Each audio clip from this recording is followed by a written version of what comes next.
새벽녘 강서구의 버스 정류장은 서울의 일상처럼 분주합니다.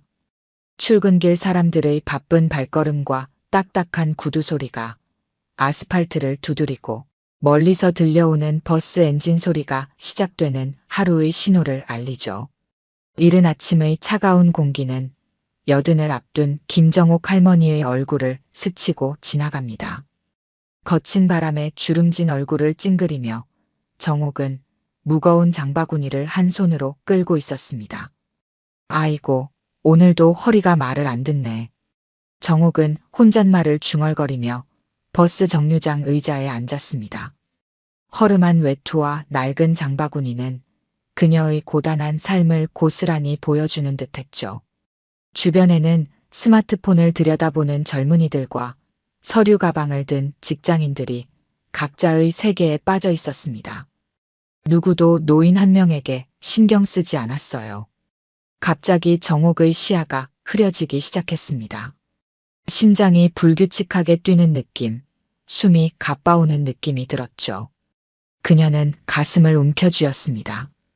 입에서는 신음소리가 새어나왔고 몸이 앞으로 기울더니 바닥으로 쓰러졌습니다. 정옥의 몸이 차가운 콘크리트 바닥에 닿는 순간 주변 사람들의 시선이 일제히 그쪽으로 향했습니다.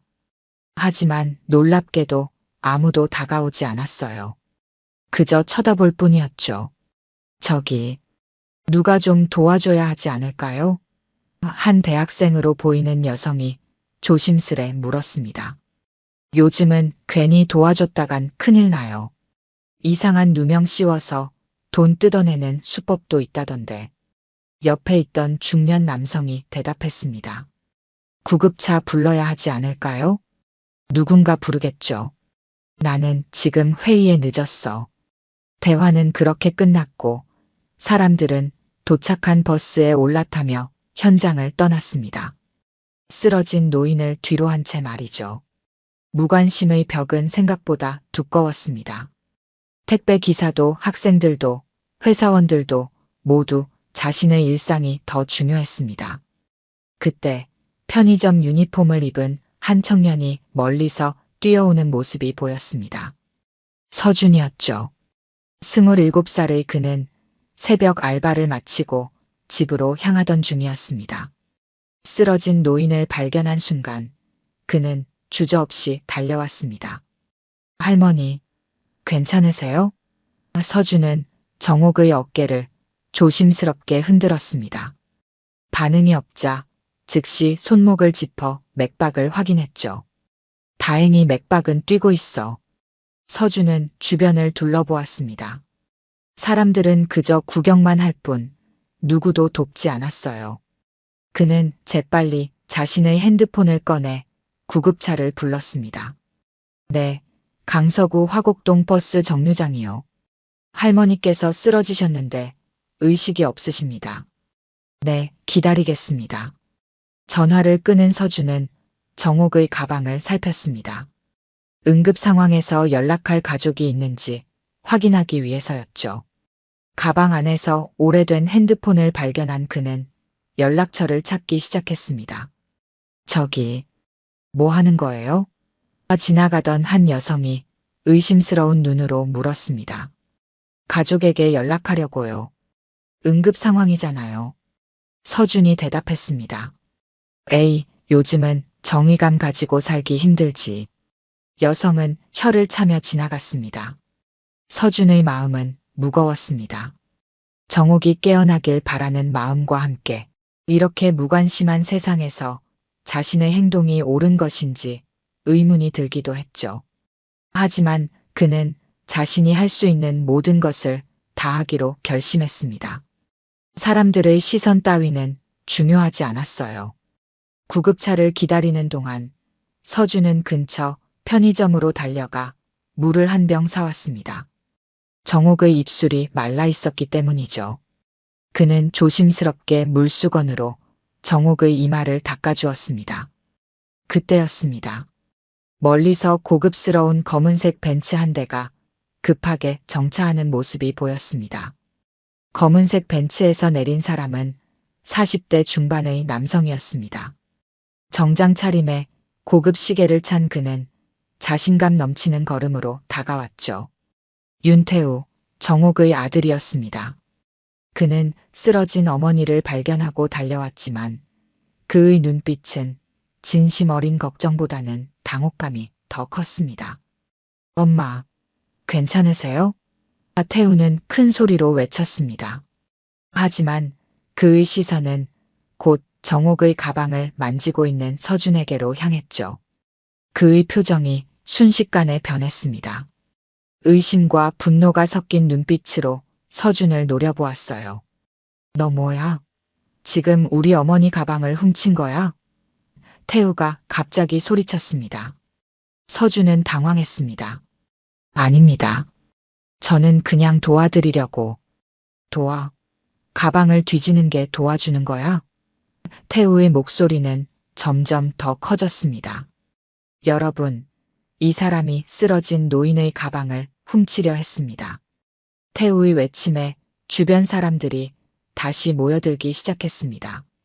이번에는 구경꾼들의 시선이 서준을 향했죠. 의심의 시선들이었습니다. 어쩐지 너무 착한 척하더라니. 누군가 중얼거렸습니다. 요즘 수법이 교묘해졌다더니 쓰러진 사람 가장에서 물건 훔치고. 서준은 사람들의 수군거림에 당혹스러웠습니다. 그의 마음은 급격히 무너져 내렸죠. 선의로 한 행동이 이렇게 오해받을 수 있다는 사실이 그를 아프게 했습니다. 정말 그런 게 아닙니다. 할머니께서 쓰러지셔서 가족에게 연락하려고. 서준이 필사적으로 해명했습니다. 말장난하지 마. 요즘 수법 다 알아. 태우는 단호하게 말했습니다. 그는 주머니에서 휴대폰을 꺼내 경찰에 전화했죠. 네, 지금 강서구 화곡동 버스 정류장입니다. 노인을 대상으로 한 소매치기가 있어요. 네, 현행범입니다. 서준의 얼굴이 창백해졌습니다. 이런 상황을 상상도 못했죠. 그는 단지 쓰러진 노인을 도와주려 했을 뿐인데 이제 범죄자 취급을 받고 있었습니다. 그의 머릿속은 혼란스러웠습니다. 떨리는 손으로 자신의 학생증을 꺼내 보였습니다. 저는 대학생입니다. 편의점에서 알바하고 있고요. 정말 도와드리려고 한 것뿐이에요. 하지만 태우는 들은 척도 하지 않았습니다. 그는 차가운 눈빛으로 서준을 내려다보며 말했습니다. 그런 말은 경찰에게 해. 내가 직접 봤어. 어머니 가방을 뒤지는 걸. 주변 사람들은 여전히 아무도 나서지 않았습니다. 오히려 그들의 시선은 서준을 의심하고 있었죠. 아니라고, 정말 아니라고 말하고 싶었지만 서준의 목소리는 점점 작아져만 갔습니다. 곧 경찰차 사이렌 소리가 들려왔습니다. 순찰차 한 대가 정류장 앞에 멈췄고 2명의 경찰관이 내렸습니다. 첫 번째 경찰은 정옥의 상태를 확인했고 두 번째 경찰은 서준에게 다가왔죠. 상황을 설명해 주시겠습니까? 경찰관이 물었습니다. 서준이 입을 열기도 전에 태우가 먼저 나섰습니다. 이 사람이 쓰러진 제 어머니의 가방을 뒤지고 있었어요. 제가 전화를 받고 와보니까 이렇게. 아닙니다. 서준이 급하게 말했습니다. 저는 새벽 알바를 마치고 집에 가던 중이었어요. 할머니께서 쓰러지신 걸 보고 달려와서 구급차도 불렀고 가족에게 연락하려고 가방을 확인한 것뿐입니다. 경찰관은 두 사람의 말을 번갈아 들으며 표정을 찌푸렸습니다. 복잡한 상황이었죠. 한편으로는 정옥의 상태가 걱정되는 상황에서 또 다른 한편으로는 범죄 혐의가 있는 상황이었으니까요. 구급차는 언제 오나요? 경찰관이 물었습니다. 그 순간 마치 기다렸다는 듯이 구급차 사이렌 소리가 들려왔습니다. 응급구조대가 빠르게 현장에 도착했고 정옥을 들것에 실었습니다. 구급대원들은 신속하게 상태를 체크하고 산소 마스크를 씌웠죠. 혈압이 많이 났습니다. 빨리 병원으로 이송해야 해요. 구급대원이 말했습니다. 제가 동행하겠습니다. 제 어머니예요. 태우가 나섰습니다. 경찰관은 서준을 향해 말했습니다. 당신도 같이 가야겠습니다. 상황을 명확히 해야 하니까요. 서준은 묵묵히 고개를 끄덕였습니다.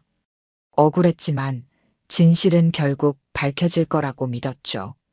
구급차 뒤로 경찰차가 따라붙었고 서준은 경찰관과 함께 타게 되었습니다.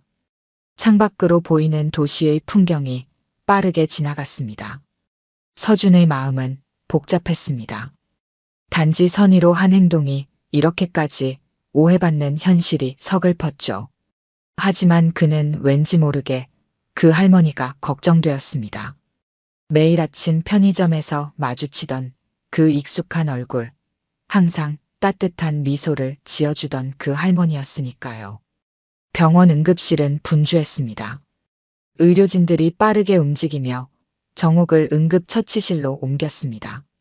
태우는 의사와 이야기를 나누기 위해 따라갔고 서준은 주변 상황을 주시하며 경찰관과 함께 대기실에 앉았죠.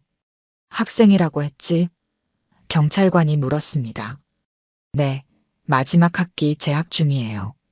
취업 준비하면서 편의점 알바를 하고 있습니다. 서준이 차분하게 대답했습니다. 그 할머니를 알아? 서준은 잠시 생각에 잠겼습니다. 그리고 그날 아침의 기억이 떠올랐죠. 비가 내리던 어느 날 편의점 앞 벤치에 앉아 계시던 정옥 할머니에게 우산을 씌워드렸던 일. 그리고 매일 아침 밥은 드셨어요? 하고 묻던 자신의 모습. 네, 압니다. 제가 일하는 편의점 근처에 사시는 분이에요. 매일 아침 인사 나누는 사이였죠. 경찰관은 고개를 끄덕였습니다. 그래서 도와준 거구나. 당연하죠. 누구든 그렇게 했을 겁니다.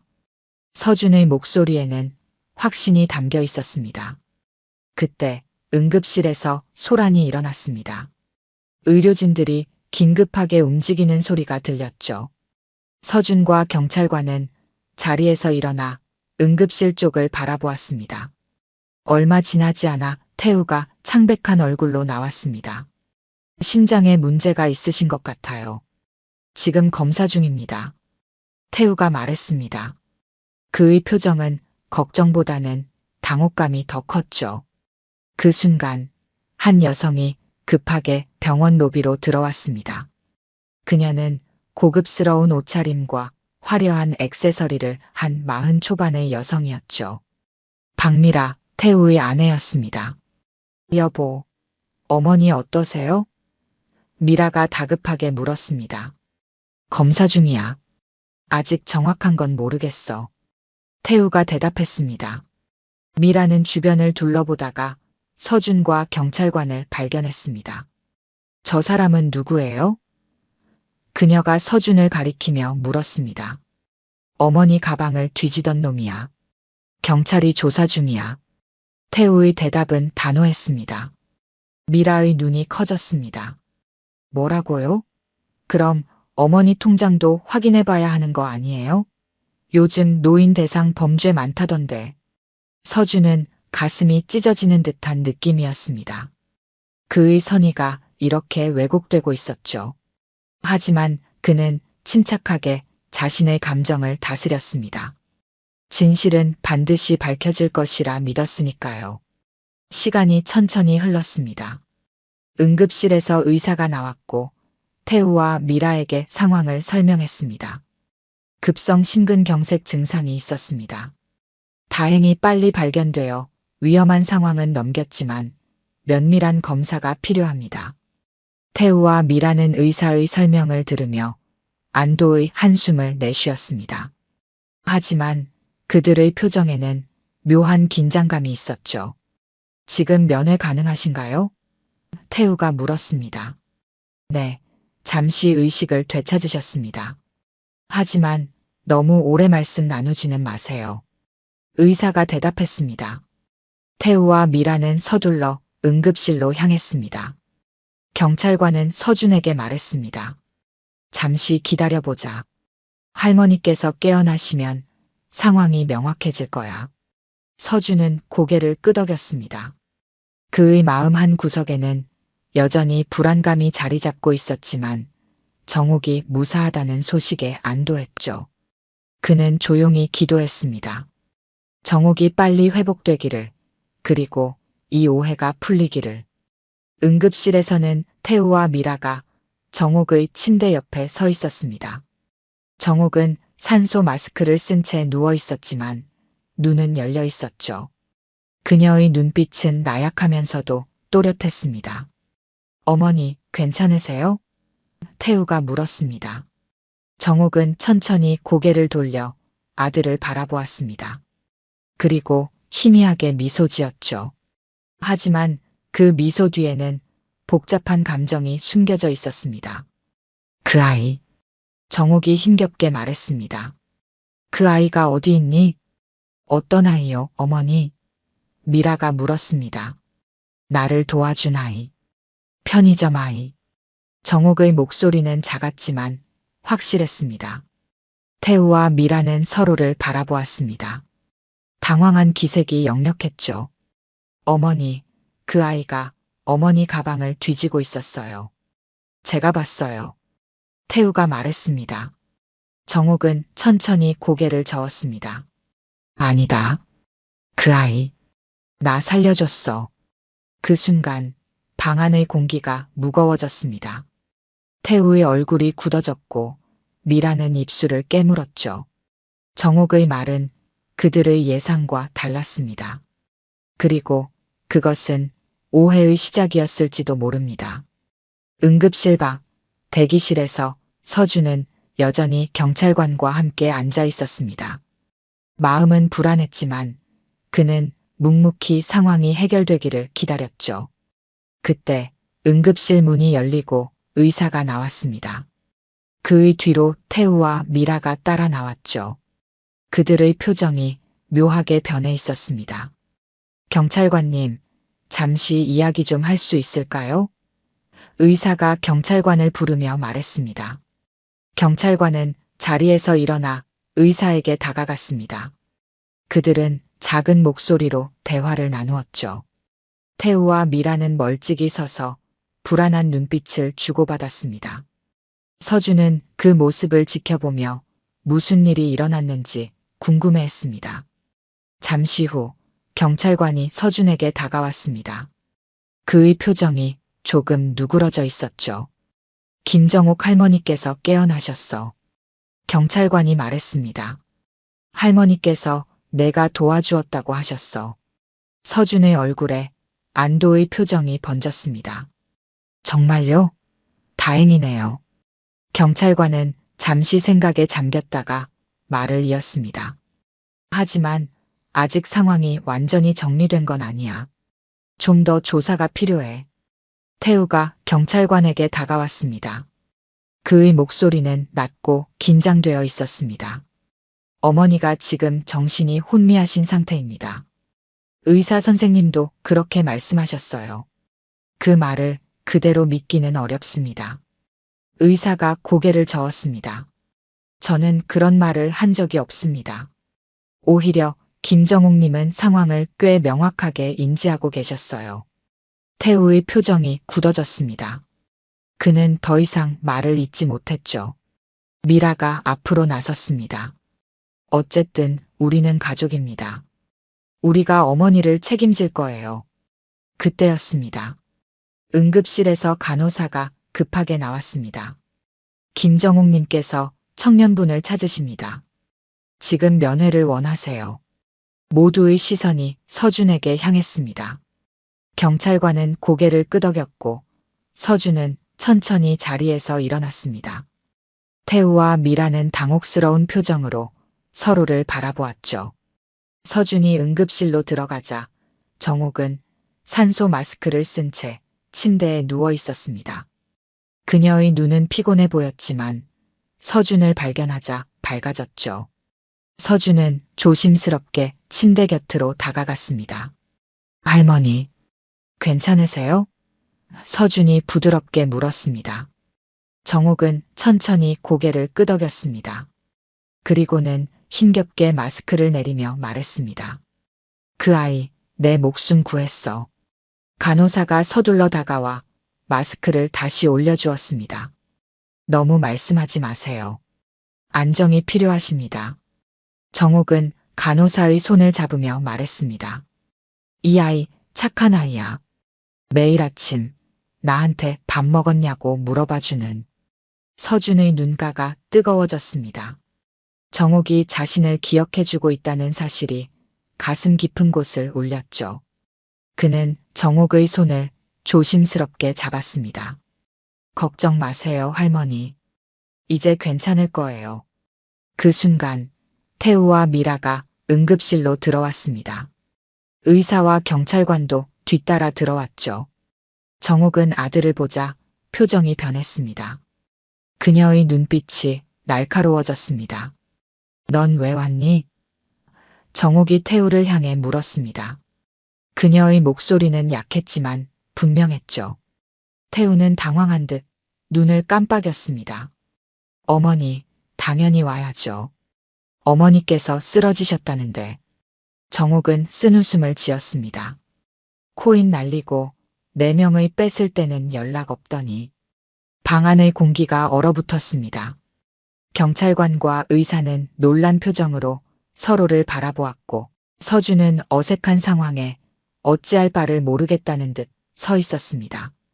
미라가 급하게 나섰습니다. 어머니, 무슨 말씀을 그렇게. 여보, 그만해요. 사람들 다 보잖아요. 미라의 목소리는 떨리고 있었습니다. 정옥은 흔들리지 않았습니다. 그녀는 천천히 손을 들어 서준을 가리켰죠. 이 아이는 나를 사람으로 대해준 유일한 사람이야. 매일 아침, 추운 날에도, 비 오는 날에도 나한테 인사해주고 밥 챙겨 먹었는지 물어봐준 아이. 서준은 자신도 모르게 눈시울이 붉어졌습니다. 정옥의 말 한마디 한마디가 그의 가슴에 와닿았죠. 사실 그는 그저 평범한 인사를 건넸을 뿐인데 정옥에게는 그것이 큰 위로가 되었던 모양입니다. 경찰관이 태우에게 다가갔습니다. 죄송합니다만 이전 상황에 대해 오해가 있었던 것 같습니다.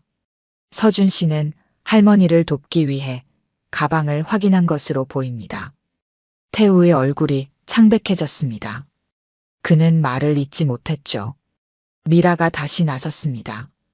어쨌든 이제 가족이 왔으니 저희가 어머니를 돌볼게요. 이 청년분은 이제 가셔도 될 것 같아요. 의사가 고개를 가로저었습니다. 김정옥님의 상태가 완전히 안정된 것은 아닙니다. 그리고 병원 시스템을 확인해 보니 보호자 지정이 되어 있지 않으시더군요. 태우가 놀란 눈으로 의사를 바라보았습니다. 무슨 말씀이세요? 제가 아들입니다. 법적으로 보호자 지정이 되어 있지 않다는 뜻입니다. 환자분께서 직접 결정하셔야 합니다. 의사의 말에는 무게가 실려 있었습니다. 정옥은 가냘픈 손으로 서준의 팔을 잡았습니다. 이 아이, 내가 믿어. 그 말에 태우의 얼굴이 붉어졌습니다. 분노와 당혹감이 뒤섞인 표정이었죠. 어머니, 무슨 소리예요? 저희가 가족이잖아요. 정옥은 고개를 저었습니다. 가족? 3년 동안 얼굴 한 번 안 비친 게 가족이니? 미라가 태우의 팔을 잡았습니다. 여보, 진정해요. 어머니가 지금 정신이 없으신 거예요. 하지만 정옥의 목소리는 점점 더 분명해졌습니다. 내 통장 다 뺏어가고 집문서 다 뺏어간 게 누구야? 코인 한다고 내 전 재산 날린 게 누구냐고. 태우의 얼굴이 창백해졌습니다. 그는 더 이상 말을 잇지 못했죠. 경찰관이 상황을 주시하며 한 걸음 앞으로 나섰습니다. 지금 상황이 복잡한 것 같습니다. 일단 환자분의 상태가 우선이니 의료진의 지시에 따르는 게 좋을 것 같네요. 서준은 정옥의 손을 조심스럽게 잡았습니다. 할머니, 저는 이제 가봐야 할 것 같아요. 할머니 몸 먼저 챙기세요. 하지만 정옥은 고개를 저었습니다. 가지마. 그녀의 눈에는 걱정과 두려움이 깃들어 있었습니다. 병원 복도는 무거운 침묵에 휩싸여 있었습니다. 서준은 벽에 기대어 서 있었고 태우와 미라는 멀찍이 떨어져 속삭이며 대화를 나누고 있었죠. 경찰관은 병원 관계자와 무언가 상의 중이었습니다. 시간은 천천히 흘러갔고 긴장감은 점점 고조되었습니다. 서준의 마음은 복잡했습니다. 이제 오해는 풀렸지만 정옥과 그녀의 가족 간에 무언가 깊은 문제가 있다는 것을 알게 되었죠. 그는 이 상황에 깊이 관여하고 싶지 않았지만 정옥이 자신을 의지하는 모습에 그냥 돌아설 수도 없었습니다. 경찰관이 서준에게 다가왔습니다. 이제 가도 괜찮아. 오해는 풀렸으니까. 서준은 고개를 끄덕였습니다. 할머니는 괜찮으실까요? 의료진이 잘 돌봐주실 거야. 그리고 경찰관은 목소리를 낮추었습니다. 가족 문제가 있는 것 같아. 내가 더 이상 관여하면 복잡해질 수 있어. 서준은 이해한다는 듯 고개를 끄덕였습니다. 그는 정옥에게 작별 인사를 하고 싶었지만 지금은 그녀가 휴식을 취하고 있을 시간이었죠. 그는 천천히 병원을 나서려 했습니다. 그때 누군가가 그의 이름을 불렀습니다. 뒤돌아보니 병원 관계자였습니다. 서준 씨, 김정옥 할머니께서 당신을 찾으십니다. 지금 면회 가능하시다고 하셨어요. 서준은 잠시 망설였습니다. 하지만 정옥의 부탁을 거절할 수 없었죠. 그는 다시 병실로 향했습니다. 태우와 미라는 여전히 복도에서 대화 중이었고 그들의 표정은 점점 더 어두워지고 있었습니다. 병실에 들어서자 정옥은 이전보다 조금 나아 보였습니다. 산소 마스크는 여전히 착용하고 있었지만 그녀의 눈빛은 더 또렷했죠. 그녀는 서준을 보자 미소 지었습니다. 와줘서 고마워, 아가. 정옥이 말했습니다. 서준은 침대 옆 의자에 앉았습니다. 할머니, 이제 좀 어떠세요? 괜찮아, 이 정도는. 내가 평생 시장통에서 장사하며 살았는데 이 정도쯤이야. 정옥의 목소리에는 강인함이 묻어났습니다. 서준은 미소 지었습니다. 정말 다행이에요. 저는 걱정했어요. 정옥은 잠시 침묵했다가 말을 이었습니다. 내 아들 봤지? 평생 고생해서 키웠는데 이제는 내 얼굴도 보기 싫어하는 아들이야. 서준은 어떻게 대답해야 할지 몰랐습니다. 그는 그저 정옥의 손을 조심스럽게 잡았죠. 사람이 늙으면 쓸모가 없어져. 아들도 며느리도 다 등을 돌려. 정옥의 눈에 눈물이 고였습니다. 내가 젊었을 때는 그렇게 찾아오더니 이제 내 통장에 돈 없으니 연락도 안 해. 서준의 가슴이 아팠습니다. 그는 정옥의 슬픔을 함께 느끼고 있었죠. 할머니. 하지만 내가 있었지. 정옥이 미소를 지었습니다. 매일 아침 그 짧은 인사가 내 하루를 살게 했어. 서준의 눈가가 뜨거워졌습니다. 그는 자신의 작은 친절이 누군가에게 이토록 큰 의미가 될 수 있다는 사실을 미처 몰랐죠. 할머니, 저는 그냥. 아니, 그냥이 아니야. 정옥이 그의 말을 끊었습니다. 이 세상에 그냥은 없어. 모든 선택에는 의미가 있지.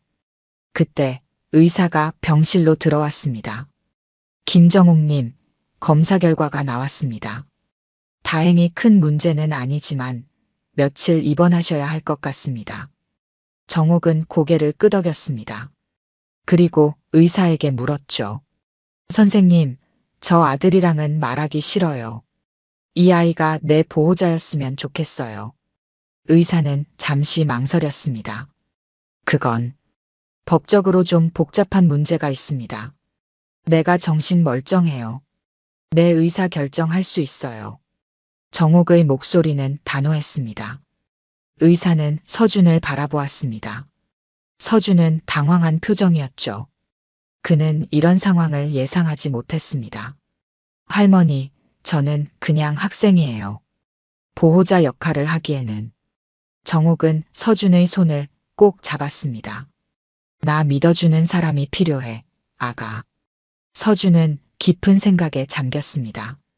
그는 정옥의 마음을 이해했지만 이런 중대한 책임을 질 준비가 되어 있지 않았죠. 그때 복도에서 소란이 들렸습니다. 이게 무슨 소리야? 내가 아들이라고. 태우의 목소리였습니다. 병실 문이 열리고 태우가 들어왔습니다. 그의 뒤로 미라와 병원 관계자가 따라 들어왔죠. 태우의 얼굴은 분노로 일그러져 있었습니다. 어머니, 이게 무슨 짓이에요? 보호자를 바꾸신다고요? 태우가 소리쳤습니다. 정옥은 눈 하나 깜빡이지 않고 아들을 바라보았습니다. 내가 내 아들이라면 왜 3년 동안 연락 한 번 없었니? 왜 내 재산 다 빼앗아갔니? 태우는 말문이 막혔습니다. 그는 주변을 둘러보다가 서준에게 시선을 고정했죠. 너, 내가 어머니를 이렇게 만든 거지. 뭐라고 속삭인 거야? 서준은 당황했습니다. 아니요, 저는 그런 적 없습니다. 거짓말 마. 어머니가 원래 저러셨어? 태우의 목소리는 점점 커졌습니다. 그때 병원 경비원이 병실로 들어왔습니다. 무슨 일이시죠? 여기서 소란을 피우시면 안 됩니다. 태우는 억지로 침착함을 되찾았습니다. 그는 깊게 한숨을 내쉬고 정옥에게 다가갔죠. 어머니, 오해가 있으신 것 같아요. 제가 설명드릴게요. 그때 상황이. 하지만 정옥은 고개를 저었습니다. 더 이상 듣고 싶지 않아. 내가 내 통장에서 돈 빼간 것도, 집 문서 가져간 것도 다 알아. 이제 와서 무슨 말을 하려고? 미라가 앞으로 나섰습니다. 어머니, 그건 다 오해예요. 저희가 어머니 재산을 지키려고 한 거였어요. 정옥은 쓴웃음을 지었습니다. 지키다가 다 날아간 거니? 코인이 뭔지도 모르는 내 명의로 투자해서 다 날려버린 거니? 방 안의 공기가 무거워졌습니다. 서준은 이 상황이 점점 더 불편해졌습니다. 그는 자리에서 일어나려 했지만 정옥이 그의 손을 꼭 잡고 놓아주지 않았죠. 가지마, 아가. 내가 있어야 내가 편해. 정옥의 목소리에는 간절함이 묻어났습니다. 병원의 하루는 분주하게 지나갔습니다. 정옥의 상태는 점차 안정되어 갔고 서준은 여전히 그녀 곁을 지키고 있었습니다.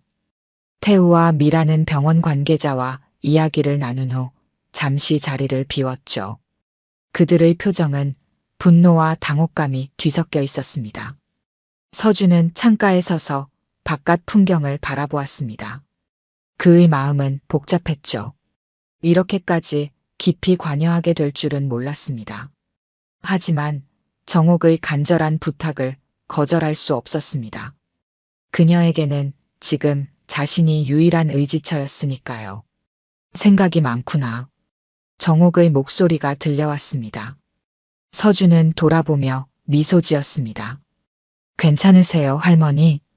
내가 너한테 너무 큰 부담을 준 것 같아. 정옥이 미안한 표정으로 말했습니다. 하지만 내가 의지할 사람이 없어. 서준은 침대 옆에 앉았습니다. 괜찮아요. 제가 할 수 있는 한 도와드릴게요. 정옥은 깊은 한숨을 내쉬었습니다. 내가 평생 장사하며 모은 돈이었어. 아들 공부시키고 결혼시키고 사업 실패할 때마다 도와주느라 내 몸 다 갈아 넣었지. 서준은 묵묵히 들었습니다. 정옥의 인생 이야기는 그의 가슴을 아프게 했죠. 마지막 남은 재산마저 다 잃고 나니 아들도 며느리도 연락 끊었어. 내가 더 이상 쓸모 없어진 거지. 서준은 정옥의 손을 잡았습니다. 할머니, 사람의 가치는 돈이나 재산으로 매길 수 없어요. 정옥은 미소 지었습니다. 내가 그렇게 말해주니 고맙구나.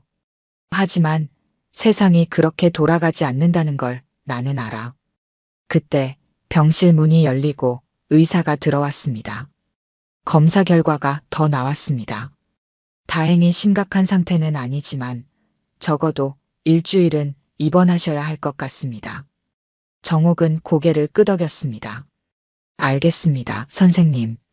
의사는 서준을 바라보았습니다. 그리고 보호자 문제는 환자분께서 직접 결정하실 수 있습니다. 법적으로 문제가 없습니다. 서준은 놀랐습니다. 그는 이런 결정이 내려질 줄 몰랐죠. 하지만 저는 정옥이 서준의 손을 꼭 잡았습니다. 내가 부탁할게, 아가. 잠시만 내 보호자가 되어줘. 내가 회복되면 다 풀어줄게. 서준은 깊은 생각에 잠겼습니다. 그는 취업 준비 중이었고 편의점 알바도 해야 했죠. 하지만 정옥의 간절한 눈빛을 외면할 수 없었습니다. 알겠습니다, 할머니. 제가 도와드릴게요. 정옥의 눈에 눈물이 맺혔습니다. 고마워, 정말 고마워. 의사는 서류를 건네주었습니다. 여기 서명해 주시면 됩니다. 서준이 서류에 서명하는 순간 병실 문이 열리고 태우와 미라가 들어왔습니다. 그들은 서류를 서명하는 서준을 보고 얼어붙었습니다. 이게 무슨 짓이야? 태우가 소리쳤습니다. 어머니, 정말 이러실 겁니까? 정옥은 태연하게 대답했습니다. 내 선택이다. 더 이상 너희에게 속지 않을 거야. 미라가 앞으로 나섰습니다. 어머니, 저희가 어머니를 속인 적 없어요. 그건 다 오해라고요. 오해? 정옥의 목소리가 높아졌습니다. 내 통장에서 돈이 빠져나간 건, 내 집문서가 내 남편 명의로 바뀐 건, 그것도 오해니? 태우의 얼굴이 창백해졌습니다. 그는 더 이상 변명할 말이 없었죠. 미라는 눈물을 글썽이며 태우의 팔을 잡았습니다. 여보, 이제 그만 가요. 어머니가 지금 정신이 없으신 거예요. 태우는 주먹을 꽉 쥐었습니다. 그의 눈에는 분노와 후회가 뒤섞여 있었죠. 어머니, 나중에 후회하실 겁니다. 이 모르는 남자를 믿다니. 정옥은 고개를 저었습니다. 적어도 이 아이는 나를 사람으로 대해줬어. 내가 그렇게 하지 못한 것처럼. 태우는 더 이상 말을 잇지 못했습니다. 그는 마지막으로 서준을 노려보고는 미라의 손을 잡고 병실을 나갔습니다. 문이 닫히는 소리가 병실에 울려 퍼졌죠. 의사는 어색한 표정으로 서류를 정리했습니다. 모든 절차는 완료되었습니다. 궁금한 점 있으시면 간호사실로 문의해 주세요. 의사가 나간 후 병실은 조용해졌습니다. 서준은 창가로 다시 걸어갔습니다. 그의 마음은 혼란스러웠죠. 자신이 한 선택이 옳은 것인지, 이 상황이 어떻게 흘러갈지 걱정되었습니다. 후회하니? 정옥이 물었습니다. 서준은 고개를 저었습니다. 아니요, 할머니. 그냥 생각이 많아서요. 정옥은 미소 지었습니다. 내가 너한테 할 말이 있어. 서준은 침대 옆으로 다가갔습니다. 정옥은 잠시 침묵했다가 입을 열었죠. 내가 사실 회사 하나 가지고 있어. 서준은 놀랐습니다. 회사요? 응, 작은 무역회사야. 내가 젊었을 때부터 운영해온 회사지. 아들한테는 말 안 했어. 그 아이가 알면 또 빼앗아 갈까봐. 서준은 말을 잇지 못했습니다. 상황이 점점 더 복잡해지고 있었죠. 그 회사에 자네 자리 하나 비워놨네. 정옥이 따뜻한 미소를 지으며 말했습니다. 나랑 같이 일해보지 않겠나? 서준의 마음은 혼란스러웠습니다. 정옥의 제안은 너무나 갑작스러웠고 그가 상상도 하지 못했던 것이었죠. 취업을 준비하던 그에게 이런 기회가 찾아올 줄은 몰랐습니다. 할머니, 저는 아직 경험도 없고 준비가 안 되었는데요. 서준이 조심스럽게 말했습니다. 정옥은 따뜻한 미소를 지었습니다. 경험은 해보면서 쌓는 거야. 내 마음가짐이 중요한 거지. 서준은 창밖을 바라보았습니다. 석양이 병실을 붉게 물들이고 있었죠. 그는 깊은 생각에 잠겼습니다. 이 제안을 받아들여도 괜찮을까? 자신에게 이런 기회가 찾아온 것이 너무 비현실적으로 느껴졌습니다. 생각할 시간이 필요해요. 서준이 솔직하게 말했습니다. 정옥은 고개를 끄덕였습니다. 물론이지. 서두를 필요 없어. 내가 회복되는 동안 천천히 생각해봐. 대화를 나누는 동안 간호사가 병실로 들어왔습니다. 식사 시간입니다. 그리고 면회 시간도 거의 끝나가고 있어요. 서준은 시계를 확인했습니다. 벌써 저녁 8시였죠. 그는 자리에서 일어났습니다. 할머니, 이제 가봐야 할 것 같습니다. 내일 다시 올게요. 정옥은 아쉬운 표정으로 고개를 끄덕였습니다. 고마워, 아가. 오늘 정말 고마웠어. 서준은 정옥의 손을 조심스럽게 잡았습니다. 제가 더 감사해요, 할머니. 푹 쉬세요. 병원을 나서는 서준의 마음은 무거웠습니다. 오늘 하루 동안 너무 많은 일이 일어났고 그의 인생이 예상치 못한 방향으로 흘러가고 있었죠. 그는 집으로 향하는 버스에 몸을 실었습니다.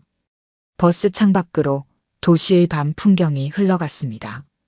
서준은 오늘 있었던 일들을 되새겼습니다. 아침에 쓰러진 할머니를 도와준 단순한 행동이 이렇게 큰 파장을 일으킬 줄은 몰랐죠. 그는 정옥의 제안을 진지하게 고민해 보기로 했습니다.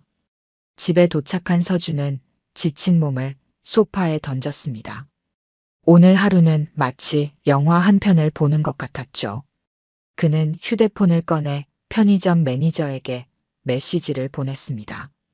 내일 출근이 어려울 것 같다고 말이죠. 이게 다 뭐 하는 짓인가? 서준은 혼잣말을 중얼거렸습니다. 그때 휴대폰이 울렸습니다.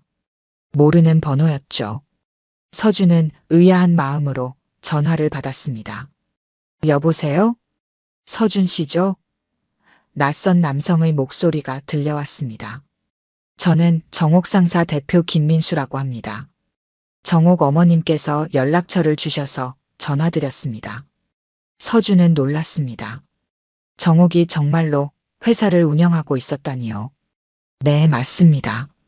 어머님께서 많이 말씀하셨습니다. 내일 시간 되시면 회사로 한번 와주시겠어요? 어머님 뜻이 있으신 것 같아서요. 서준은 잠시 망설였습니다.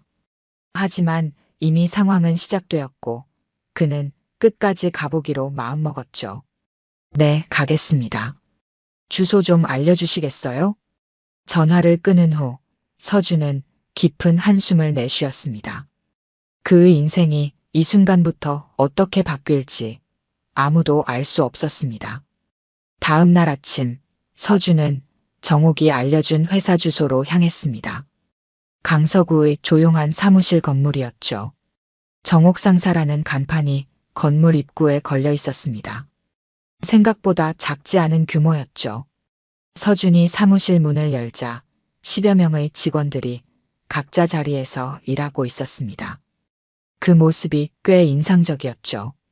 접수대에 앉아있던 여성이 서준을 발견하고 미소 지었습니다. 서준 씨 맞으세요? 대표님께서 기다리고 계십니다. 서준은 안내에 따라 안쪽 사무실로 향했습니다. 대표실 문을 열자 50대 중반으로 보이는 남성이 자리에서 일어나 그를 맞이했습니다. 서준 씨, 반갑습니다. 저는 김민수입니다. 민수는 따뜻한 미소와 함께 손을 내밀었습니다. 서준은 긴장된 마음으로 악수했습니다. 만나서 반갑습니다. 앉으세요. 민수가 소파를 가리켰습니다. 어제 정옥 어머님께 전화 받았습니다. 많이 놀랐어요. 서준은 어색하게 웃었습니다. 저도 많이 놀랐습니다. 민수는 진지한 표정으로 서준을 바라보았습니다.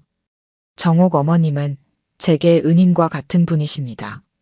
30년 전 제가 아무것도 없었을 때 저를 믿고 기회를 주신 분이죠.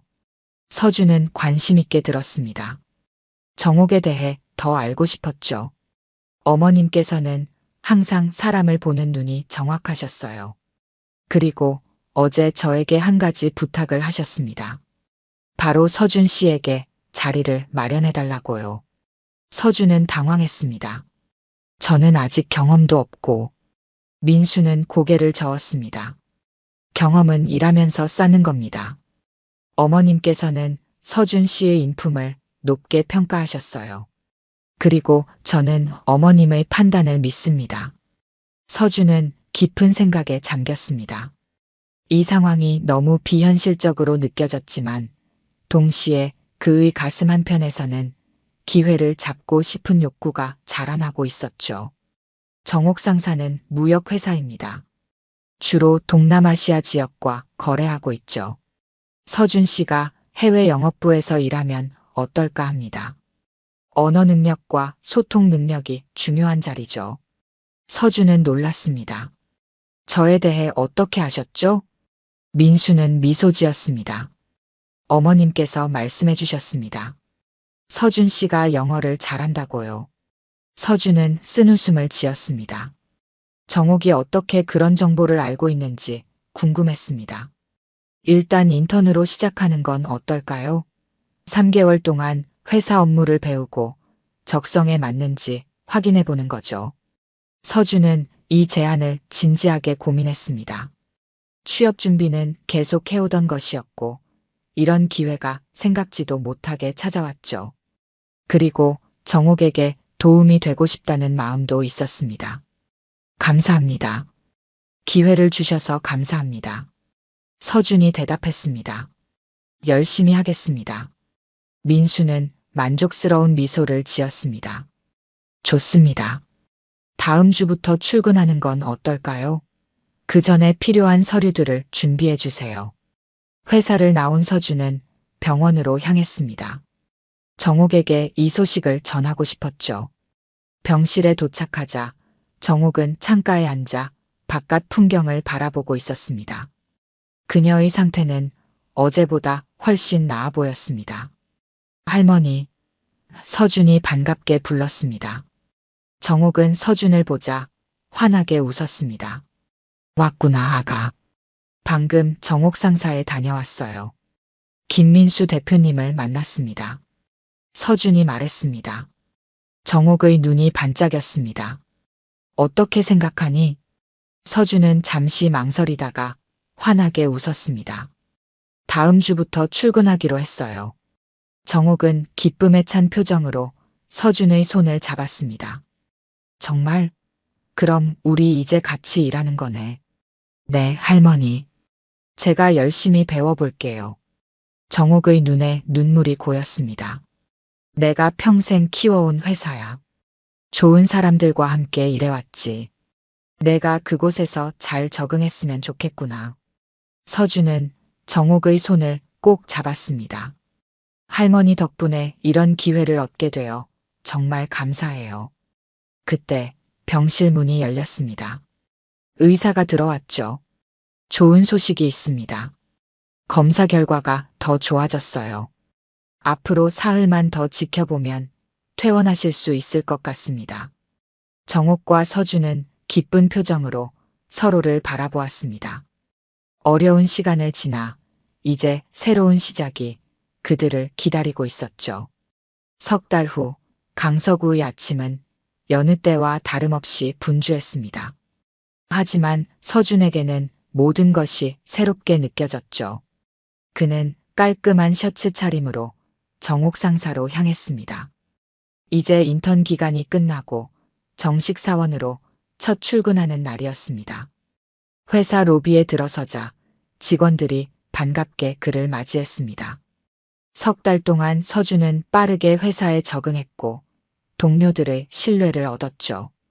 그의 성실함과 배움에 대한 열정은 모두에게 인정받았습니다. 축하해요, 서준 씨. 회사 동료 지은이 미소 지으며 말했습니다. 이제 공식적으로 우리 직원이네요. 서준은 쑥스러운 미소를 지었습니다. 감사합니다. 앞으로 더 열심히 하겠습니다. 그의 책상 위에는 작은 선물 상자가 놓여 있었습니다. 카드가 함께 있었죠. 새로운 시작을 축하합니다. 마이너스 정옥 드림. 서준의 가슴이 따뜻해졌습니다. 정옥은 퇴원 후 건강을 회복했고 이제는 일주일에 2번 정도 회사에 와서 업무를 확인했죠. 그녀는 서준의 성장을 지켜보며 뿌듯해했습니다. 오전 회의가 시작되었습니다. 민수 대표가 모든 직원들 앞에서 서준을 소개했죠. 오늘부터 서준 씨가 정식 직원으로 우리와 함께합니다. 그동안 인턴으로 보여준 열정과 성실함이 인상적이었습니다. 앞으로도 많은 응원 부탁드립니다. 박수 소리가 회의실에 울려 퍼졌습니다. 서준은 감사의 인사를 전했고 더욱 열심히 하겠다고 약속했습니다. 회의가 끝난 후 서준은 자신의 자리로 돌아와 업무를 시작했습니다. 그때 휴대폰으로 메시지가 왔습니다. 정옥이었죠. 오늘 점심 같이 먹자. 내가 맛있는 거 사줄게. 서준은 미소 지으며 답장을 보냈습니다. 네, 할머니. 정말 감사합니다. 시간이 흘러 점심시간이 되었습니다. 서준은 회사 근처 작은 식당에서 정옥을 만났습니다. 그녀는 예전보다 건강해 보였고 표정도 밝았죠. 우리 애가 정말 멋지네. 정옥이 서준을 보며 미소 지었습니다. 정식 직원이 된 걸 축하해. 서준은 쑥스럽게 웃었습니다. 다 할머니 덕분이에요. 아니야. 내 노력이 가장 컸지. 정옥은 진지하게 말했습니다. 이 3달 동안 내가 얼마나 열심히 했는지 모두가 알아. 그들은 따뜻한 음식을 먹으며 이야기를 나눴습니다. 회사 일, 서준의 미래 계획, 그리고 그동안 있었던 소소한 일상까지. 마치 진짜 가족처럼 편안한 시간이었죠. 아들 소식은 어때요? 서준이 조심스럽게 물었습니다. 정옥의 표정이 잠시 어두워졌습니다. 연락 없어. 하지만 괜찮아. 이제는 내가 혼자가 아니니까. 서준은 정옥의 손을 잡았습니다. 네, 할머니. 제가 할머니 곁에 있을게요. 식사를 마치고 나오는 길, 그들은 우연히 거리에서 태우와 미라를 마주쳤습니다. 태우는 전보다 훨씬 초라해 보였고 미라의 화려했던 외모도 한풀 꺾인 듯 했죠. 그들은 정옥과 서준을 발견하고 잠시 멈춰 섰습니다. 무거운 침묵이 흘렀습니다. 아무도 먼저 말을 걸지 않았죠. 태우의 눈에는 복잡한 감정이 서려 있었습니다. 후회, 분노, 아니면 그저 체념. 미라는 고개를 숙인 채 서 있었고요. 정옥은 잠시 아들을 바라보았습니다. 그녀의 눈에도 슬픔이 스쳐 지나갔죠. 하지만 이내 그녀는 고개를 돌려 서준의 팔을 잡았습니다. 가자, 아가. 회사에 돌아가야지. 태우와 미라는 아무 말 없이 그들이 지나가는 것을 지켜보았습니다. 뒤돌아본 서준은 태우의 눈에서 눈물이 맺히는 것을 보았습니다. 하지만 그것이 진심 어린 후회인지 아니면 잃어버린 재산에 대한 아쉬움인지는 알 수 없었죠. 회사로 돌아가는 길, 정옥은 갑자기 발걸음을 멈추었습니다. 그녀는 깊은 한숨을 내쉬었죠. 괜찮으세요, 할머니? 서준이 걱정스럽게 물었습니다. 정옥은 잠시 생각에 잠겼다가 말했습니다. 나는 내 이름을 기억할 거다, 준아. 서준은 의아한 표정으로 정옥을 바라보았습니다. 그날 아침, 내가 나를 도와주지 않았다면 내 인생은 어떻게 되었을까? 정옥의 목소리에는 깊은 감사함이 묻어났습니다. 아마 아무도 모르게 쓰러져 있었을지도 모르지. 서준은 고개를 저었습니다. 그렇게 생각하지 마세요, 할머니. 누구든 그런 상황에서는 도움을 줬을 거예요. 아니야, 아가. 정옥이 단호하게 말했습니다. 그날 아무도 나를 돕지 않았어. 너만 빼고. 그들은 다시 회사로 향했습니다. 정옥 상사 건물 앞에 도착하자 햇빛이 건물 유리창에 반사되어 반짝였습니다.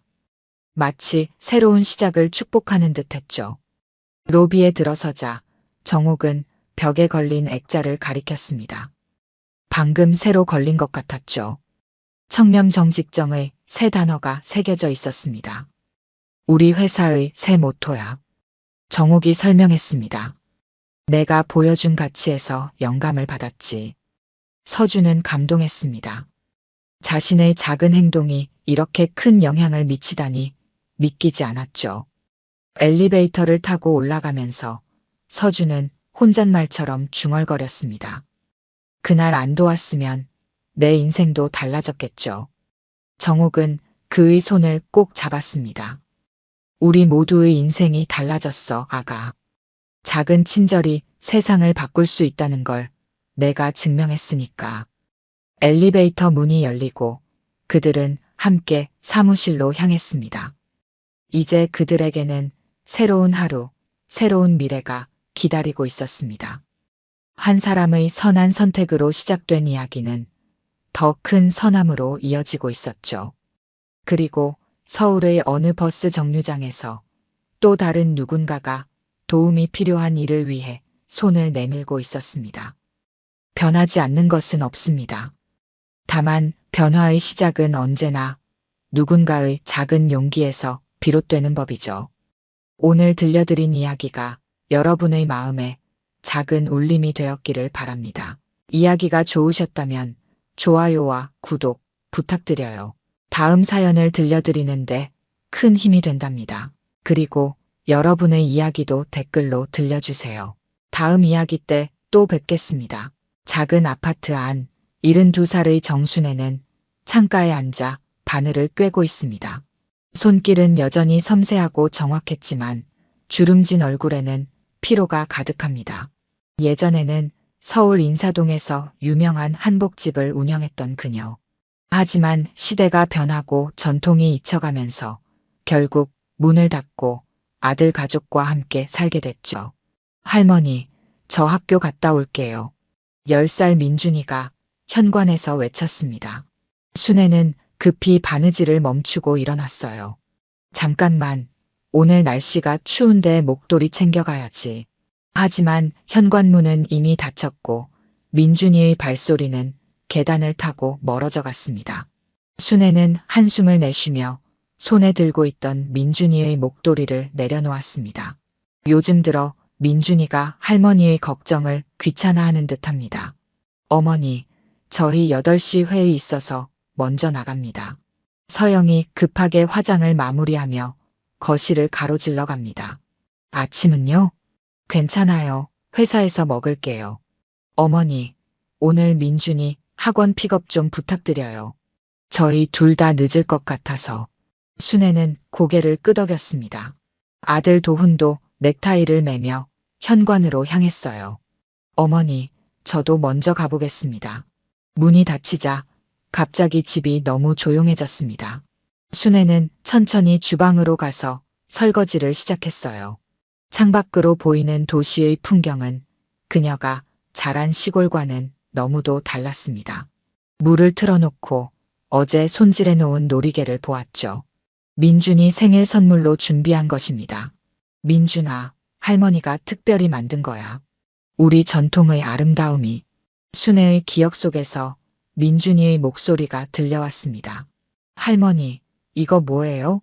옛날 스타일이잖아요. 제 친구들은 다 새로운 게임 가지고 있는데. 순애의 손이 멈췄습니다. 언제부터 민준이가 할머니의 이야기에 흥미를 잃었을까요? 예전에는 할머니가 들려주는 옛날 이야기에 귀 기울이던 아이였는데 이제는 스마트폰만 들여다봅니다. 순애는 창가로 돌아와 바느질을 이어갔습니다. 무릎 위에 놓인 비단은 연보랏빛으로 햇살을 받아 반짝였습니다. 한 땀 한 땀 정성을 들릴 때마다 그녀의 마음은 조금씩 가벼워졌어요.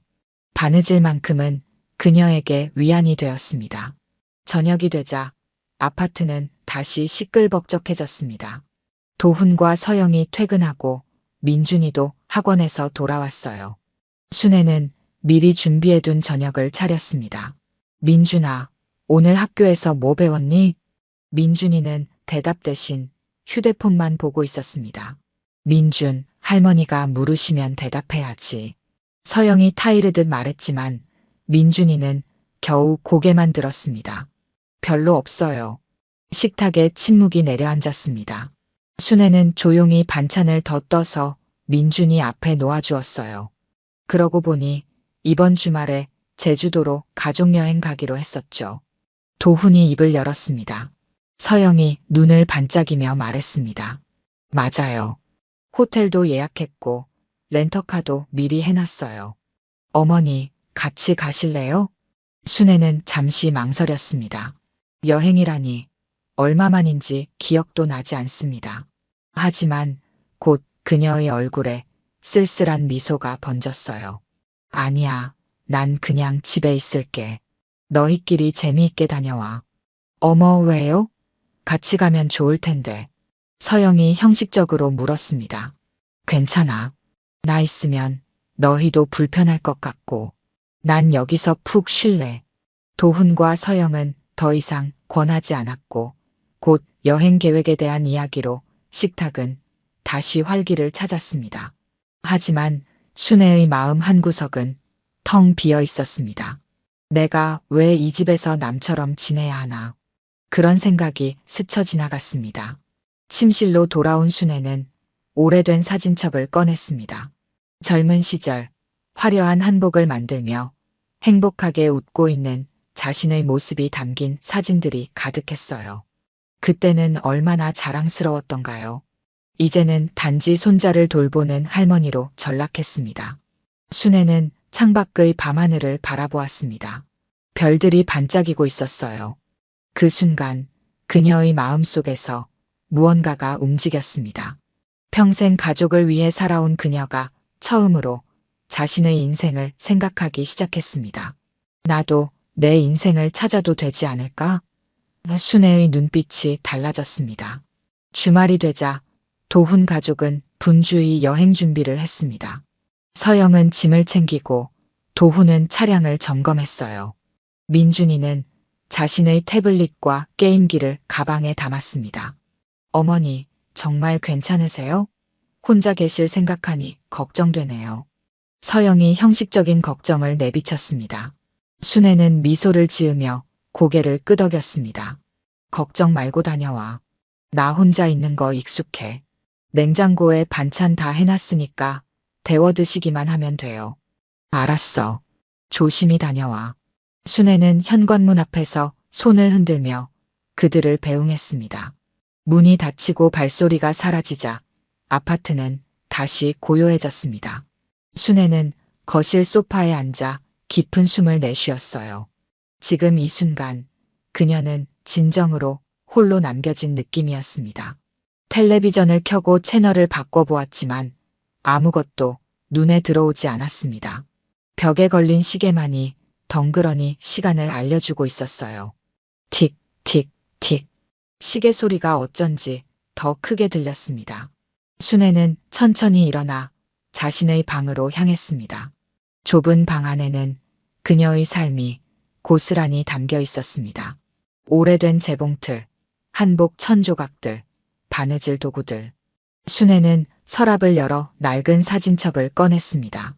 첫 페이지에는 젊은 시절 한복을 만들며 환하게 웃고 있는 그녀의 모습이 있었어요. 그 시절에는 정순애의 한복이라면 누구나 알아주는 시절이었습니다. 결혼식 한복을 맞추기 위해 예약을 몇 달씩 기다리는 사람들도 있었죠. 그때는 내 손에서 피어나는 한복이 그렇게 자랑스러웠는데 순애는 천천히 사진첩의 페이지를 넘겼습니다. 아들 도훈이 태어났을 때 그의 첫 돌잔치, 학창 시절, 결혼식까지 그녀의 인생이 한 페이지씩 지나갔습니다. 마지막 페이지에는 민준이의 100일 사진이 있었습니다. 그때만 해도 순애의 집은 따로 있었고 한복집도 운영하고 있었습니다. 창밖으로 보이는 도시의 불빛이 반짝였습니다. 순애는 문득 텔레비전에서 봤던 강원도 정선 아라리촌의 모습이 떠올랐습니다. 전통 한옥이 즐비한 마을, 고즈넉한 분위기, 그리고 그곳에서 전통 문화를 즐기는 사람들의 모습. 순애의 마음이 그곳으로 향했습니다. 나도 그런 곳에서 살 수 있을까? 처음에는 그저 스쳐 지나가는 생각이었습니다. 하지만 점점 그 생각은 구체적인 형태를 갖추기 시작했어요. 순애는 컴퓨터 앞에 앉았습니다. 도훈이 가끔 사용법을 알려준 덕분에 기본적인 인터넷 검색은 할 수 있었습니다. 정선 아라리촌 한옥. 검색 결과가 화면에 나타났습니다. 아름다운 한옥들, 그리고 그곳에서 열리는 전통문화 체험 프로그램들. 순애의 눈이 반짝였습니다. 몇 시간 동안 그녀는 정선에 대한 정보를 찾아보았습니다. 그곳에는 전통문화를 사랑하는 사람들이 모여 살고 있었고 관광객들에게 한국의 전통을 알리는 다양한 활동이 이루어지고 있었습니다. 다음 날 아침 순애는 일찍 일어나 은행에 갔습니다. 그녀 명의로 된 통장을 확인하고 남아있는 적금과 연금 상황을 점검했습니다. 오후에는 부동산을 찾아가 자신이 소유하고 있던 작은 원룸에 대해 상담했어요. 그 집은 오래전에 한복집을 정리하고 난 후 유일하게 남겨둔 그녀의 재산이었습니다. 이 집을 팔려고 하세요? 요즘 시세가 좋은데 좋은 가격에 나갈 것 같습니다. 부동산 중개인의 말에 순애는 고개를 끄덕였습니다. 집으로 돌아온 그녀는 자신의 옷장을 열었습니다. 가장 아끼는 한복 몇 벌과 평소에 입는 옷 몇 벌을 꺼내 작은 가방에 넣었습니다. 그리고 평생 모아온 바느질 도구와 특별한 천 조각들도 조심스럽게 챙겼습니다. 저녁이 되자 순애는 작은 메모지를 꺼내 편지를 썼습니다. 도훈아, 서영아, 민준아. 이제 내 삶은 내가 결정한다. 너희는 너희 삶을 살아라. 걱정하지 마라. 내가 원하는 곳에서 내가 하고 싶은 일을 하며 살 것이다. 가끔 연락할게. 편지를 쓰는 순애의 손은 떨리지 않았습니다. 오히려 오랜만에 느끼는 해방감과 설렘이 그녀를 채웠습니다. 그녀는 마지막으로 민준이의 방을 들여다봤습니다. 책상 위에 정성스럽게 만든 놀이개를 올려두었습니다. 할머니가 만든 마지막 선물이야. 언젠가 이해해 주길 바란다. 순애는 작은 가방을 들고 집을 나섰습니다. 그녀의 발걸음은 가볍고 확신에 차 있었습니다. 밤하늘의 별들이 그녀의 새로운 여정을 지켜보는 듯 했습니다. 버스 정류장에 서서 강원도 정선행 버스를 기다리는 순애의 얼굴에는 오랜만에 진정한 미소가 피어올랐습니다. 이제 나의 새로운 삶이 시작된다.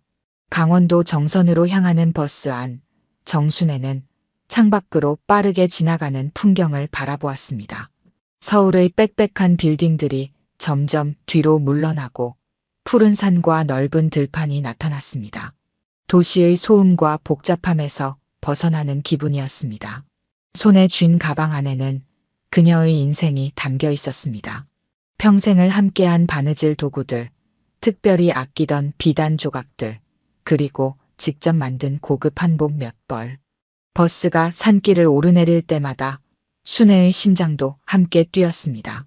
70이 넘은 나이에 홀로 떠나는 여정, 두렵기도 했지만 그보다 더 강한 설렘이 있었습니다. 할머니, 어디까지 가세요? 옆자리에 앉은 젊은 여성이 물었습니다. 정선 아라리촌까지 간다오. 혼자 가시는 거예요? 대단하시네요. 순애는 미소를 지었습니다. 나이 들어서도 꿈을 찾아가는 게 대단한 일일까? 젊은 여성은 잠시 생각에 잠겼다가 고개를 끄덕였습니다. 맞아요. 나이와 상관없이 자신의 꿈을 좇는 건 멋진 일이죠. 4시간의 여정 끝에 버스는 정선에 도착했습니다. 순애는 미리 예약해둔 작은 한옥 숙소로 향했습니다. 아라리초는 그녀가 상상했던 것보다 더 아름다웠습니다. 전통 한옥들이 산자락을 따라 고즈넉하게 자리 잡고 있었고 좁은 돌담길을 따라 걸으면 마치 시간 여행을 하는 듯한 느낌이 들었습니다. 정순의 할머니신가요? 한옥 숙소의 젊은 주인이 반갑게 맞아주었습니다. 네, 맞습니다. 전화로 말씀하신 대로 준비해 두었어요. 들어오세요. 작지만 아름다운 한옥방에 들어서자 순애의 마음이 편안해졌습니다. 창문 너머로 보이는 산과 하늘, 마당의 작은 나무들까지 모든 것이 그녀를 반기는 듯 했습니다. 이 근처에 장기 임대할 만한 집도 있을까요? 순애가 물었습니다. 한옥을 찾으시나요? 마침 이 근처에 노부부가 살던 한옥이 비어 있어요. 할머니께서 관심 있으시면 내일 한번 보러 가실래요? 순애는 기꺼이 동의했습니다. 첫날 밤 그녀는 오랜만에 평온한 잠을 잤습니다. 서울의 아파트에서는 느낄 수 없었던 고요함과 자연의 소리가 그녀를 감싸 안았습니다. 다음 날 아침 순애는 일찍 일어나 마을을 둘러보았습니다. 아라리촌의 주민들은 대부분 전통문화를 보존하고 알리는 일에 종사하고 있었습니다. 한옥 체험관, 전통 음식점, 공예품 만들기 체험장 등 다양한 시설들이 있었습니다. 어머, 이 놀이개가 정말 아름답네요. 공예품 가게 주인이 순애의 목에 걸린 놀이개를 보고 감탄했습니다. 제가 직접 만든 거예요. 평생 한복을 만들며 살았거든요. 정말요? 혹시 이곳에서 한복이나 놀이개 만드는 것을 가르쳐 주실 수 있나요? 요즘 관광객들이 전통 공예 체험을 많이 찾거든요. 그 말에 순애의 눈이 반짝였습니다. 자신의 기술을 누군가에게 가르칠 수 있다는 생각만으로도 가슴이 벅차올랐습니다. 서울에서는 아무도 관심을 보이지 않던 그녀의 솜씨가 이곳에서는 가치 있게 여겨질 수 있다는 사실이 놀라웠습니다. 오후에는 부동산 중개인과 함께 빈 한옥을 보러 갔습니다. 작은 마당이 있는 아담한 한옥이었습니다. 수리가 필요한 부분도 있었지만 순애의 눈에는 그저 완벽하게 보였습니다. 여기서 살고 싶습니다. 계약할 수 있을까요? 물론이죠. 내일 준비해 오시면 계약하시면 됩니다. 숙소로 돌아온 순애는 서울의 부동산에 전화를 걸었습니다. 그녀의 원룸이 예상보다 빨리 팔렸다는 소식이었습니다. 그리고 얼마 후 은행으로부터 매매 대금이 입금되었다는 문자가 왔습니다. 인생의 한 챕터가 끝나고 새로운 챕터가 시작되는 순간이었습니다. 순애는 돈의 일부를 한옥 계약금으로 쓰고 나머지는 새 생활을 위해 남겨두었습니다. 또한 아들 가족이 계속 살 수 있도록 그녀가 살던 서울 아파트의 전세 계약을 2해 더 연장해 두었습니다. 가족에게 부담을 주고 싶지 않았기 때문이었죠. 다음 날 순애는 한옥 계약을 마치고 본격적인 이사를 시작했습니다. 마을 사람들이 기꺼이 도움을 주었습니다. 그들에게는 한복 장인이 마을에 오는 것이 반가운 일이었습니다. 할머니, 이 방은 바느질 작업실로 쓰시면 좋겠네요. 맞아요. 햇빛도 잘 들어오고 좋습니다. 처음으로 자신만의 작업실을 갖게 된 순애는 행복했습니다. 평생 모아온 바느질 도구와 천 조각들을 정성스럽게 정리했습니다. 그리고 자신이 만든 한복들을 벽에 걸어두었습니다. 마치 작은 전시회를 열어놓은 것 같았습니다. 저녁이 되자 마을 이장이 방문했습니다. 정순애 할머니, 마을에 오신 것을 환영합니다. 들으니 한복 장인이시라고요? 네, 평생 한복을 만들어 왔습니다. 우리 마을에서는 매달 전통문화 체험 행사를 하는데 혹시 한복 만들기나 놀이개 만들기 체험을 맡아주실 수 있을까요? 순애는 기쁘게 수락했습니다. 자신의 기술을 나누고 젊은 세대에게 전통의 아름다움을 전달할 수 있는 기회였습니다. 오랜만에 그녀는 자신이 필요한 사람, 가치 있는 사람이라고 느꼈습니다. 밤이 깊어가는 시간, 순애는 작은 마루에 앉아 별이 빛나는 하늘을 바라보았습니다. 서울에서는 보기 힘들었던 밤하늘의 별들이 그녀에게 새로운 시작을 축복해주는 것 같았습니다. 내가 과연 잘한 선택일까? 그 질문에 대한 답은 이미 그녀의 마음속에 있었습니다. 오랜만에 느끼는 성취감과 기쁨이 그 답을 말해주고 있었습니다. 순애는 가방에서 작은 거울을 꺼내 자신의 얼굴을 바라보았습니다. 눈가의 주름은 여전했지만 눈빛은 몇십 년 전의 그 열정 넘치는 젊은 한복, 장인의 눈빛으로 돌아와 있었습니다. 이제 진짜 내 인생이 시작되는구나. 순애는 그렇게 정선 아라리촌에서의 첫 밤을 맞이했습니다. 서울에 두고 온 가족들이 어떤 반응을 보일지 걱정되기도 했지만 지금 이 순간만큼은 온전히 자신의 선택을 즐기고 싶었습니다. 내일은 또 다른 시작일 테니까요. 제주도에서의 가족 여행을 마치고 돌아온 도훈 가족은 현관문을 열자마자 이상한 기운을 느꼈습니다. 집안은 평소보다 더 조용했고 할머니 특유의 온기가 사라져 있었습니다. 어머니, 저희 왔어요. 서영이 외쳤지만 대답은 없었습니다. 어머니, 도훈이 어머니 방문을 두드렸습니다. 아무 대답이 없자 문을 열었습니다. 방 안은 깔끔하게 정리되어 있었지만 옷장은 텅 비어 있었습니다. 바느질 도구와 천조각들도 보이지 않았습니다. 여보, 이거 봐요. 서영이 식탁 위에 놓인 쪽지를 발견했습니다. 도훈이 쪽지를 집어들었습니다. 도훈아, 서영아, 민준아. 이제 내 삶은 내가 결정한다. 너희는 너희 삶을 살아라. 걱정하지 마라. 내가 원하는 곳에서 내가 하고 싶은 일을 하며 살 것이다. 가끔 연락할게. 도훈의 손이 떨렸습니다. 어머니가 집을 나가셨어요. 어디로 가셨을까요? 전화해봐요. 서영이 급하게 말했습니다. 도훈이 어머니 휴대폰으로 전화를 걸었지만 전원이 꺼져 있었습니다. 패닉 상태에 빠진 그들은 경찰에 신고할까도 고민했지만 어머니의 편지를 다시 읽어보니 자발적인 선택이었음이 분명했습니다. 어머니 통장 확인해봐야 할 것 같아요. 도훈이 말했습니다. 다음 날 은행에 가보니 어머니의 계좌에서 상당한 금액이 출금되어 있었습니다. 가장 최근 거래 내역은 강원도 정선이었습니다. 정선이요? 어머니가 왜 거기에? 귀가 후 도훈은 어머니의 컴퓨터를 확인했습니다. 검색 기록에 정선 아라리촌 한옥이 남아 있었습니다. 이제 단서가 생겼습니다. 정선으로 가봐야 할 것 같아요. 도훈이 결심했습니다. 그럼 당장 가요. 민준이도 데려가야 할까요? 네, 가족 모두 가는 게 좋을 것 같아요. 그때 민준이가 자기 방에서 소리쳤습니다. 아빠, 엄마, 할머니가 선물 남겼어요. 민준이 책상 위에는 정성스럽게 만든 놀이개가 놓여 있었습니다. 민준이는 놀이개를 손에 들고 신기한 듯 바라보았습니다. 다음 날 아침, 도훈 가족은 서둘러 정선으로 향했습니다. 차 안에서 내내 서영은 걱정스러운 표정이었습니다. 어머니가 왜 갑자기 그런 결정을 하셨을까요? 도훈은 운전대를 꽉 쥐었습니다. 제가 어머니를 너무 당연하게 생각했나 봐요. 서영도 고개를 숙였습니다. 저도 마찬가지예요. 어머니가 늘 집에서 민준이를 봐주시고 집안일을 도와주시는 걸 당연하게 여겼어요.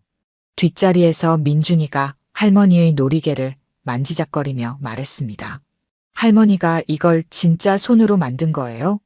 대단하다. 정선에 도착한 가족은 아라리촌으로 향했습니다. 마을 입구에서 한 노인에게 물었습니다. 혹시 최근에 서울에서 오신 할머니를 보셨나요? 72살이시고 한복을 잘 만드시는 분인데요. 노인은 미소 지었습니다. 아, 정순의 할머니 말씀이신가요? 며칠 전에 오셔서 저쪽 한옥에 사시게 됐어요. 마을 사람들이 다 반겨주고 있답니다. 도훈 가족은 노인이 가리킨 방향으로 걸어갔습니다. 작은 한옥이 보였고 마당에는 정순애가 한복을 입고 서 있었습니다. 그녀 앞에는 관광객들이 모여 놀이개 만드는 법을 배우고 있었습니다. 어머니, 도훈의 목소리가 떨렸습니다. 순애는 고개를 들어 가족을 보았습니다. 그녀의 눈에 놀라움이 스쳤지만 곧 차분한 표정으로 돌아왔습니다. 어머니가 여기서 뭐 하고 계신 거예요? 도훈이 한 걸음 앞으로 나섰습니다. 정순애는 관광객들을 향해 고개를 숙였습니다. 잠시 쉬었다 다시 시작하겠습니다. 그리고 가족을 향해 걸어왔습니다. 그녀가 입은 한복은 화사한 연보라색으로 서울에서는 볼 수 없었던 당당한 모습이었습니다. 어서 와라. 여기까지 찾아왔구나. 순애의 목소리는 담담했습니다. 어머니, 갑자기 왜 이러세요? 집을 나오시다니요. 도훈의 목소리에는 당혹감이 묻어났습니다. 순애는 한옥 마당의 평상으로 가족을 안내했습니다. 들어와서 이야기하자꾸나.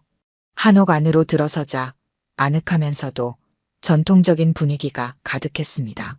순애가 준비해둔 차를 내왔습니다. 민준이는 호기심 가득한 눈으로 할머니의 새 집을 둘러보았습니다. 할머니, 이 집 진짜 멋있어요. 여기서 살아요? 그래, 이제 여기가 할머니 집이란다. 순애가 미소 지었습니다. 서영이 조심스럽게 물었습니다. 어머니, 갑자기 어떻게 된 일이세요? 저희가 뭐 잘못했나요? 순애는 천천히 찻잔을 내려놓았습니다. 너희가 잘못한 게 아니야. 내가 나를 위한 결정을 한 거지. 하지만 어머니, 우리는 가족이잖아요. 가족끼리는 함께 있어야죠. 도훈이 목소리를 높였습니다. 그 말에 순애의 표정이 굳어졌습니다. 가족이라면서 내 삶에 대해 한 번이라도 물어본 적 있니? 그 질문에 도훈과 서영은 대답하지 못했습니다. 순애는 계속 말했습니다.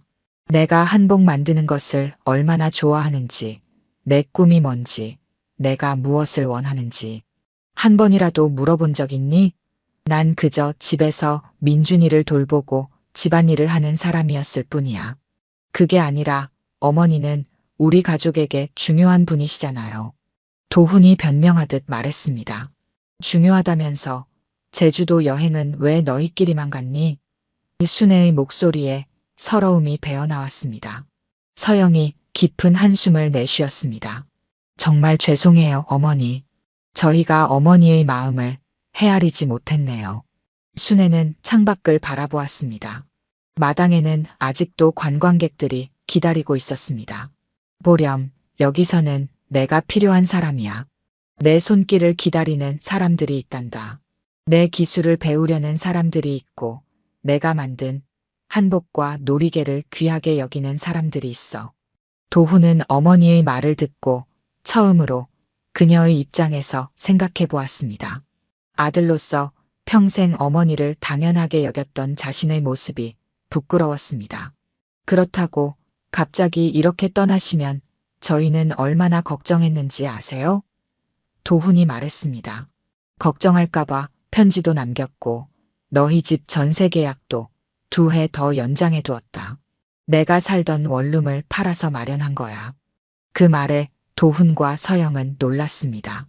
어머니가 그런 준비까지 해두었다는 사실에 더 할 말이 없었습니다. 민준이가 갑자기 할머니 옆으로 다가갔습니다. 할머니, 제 책상에 놔둔 놀이개 정말 예뻐요. 어떻게 만든 거예요? 순애의 눈빛이 부드러워졌습니다. 정말 마음에 들었니? 네, 진짜 멋있어요. 친구들한테도 자랑했어요.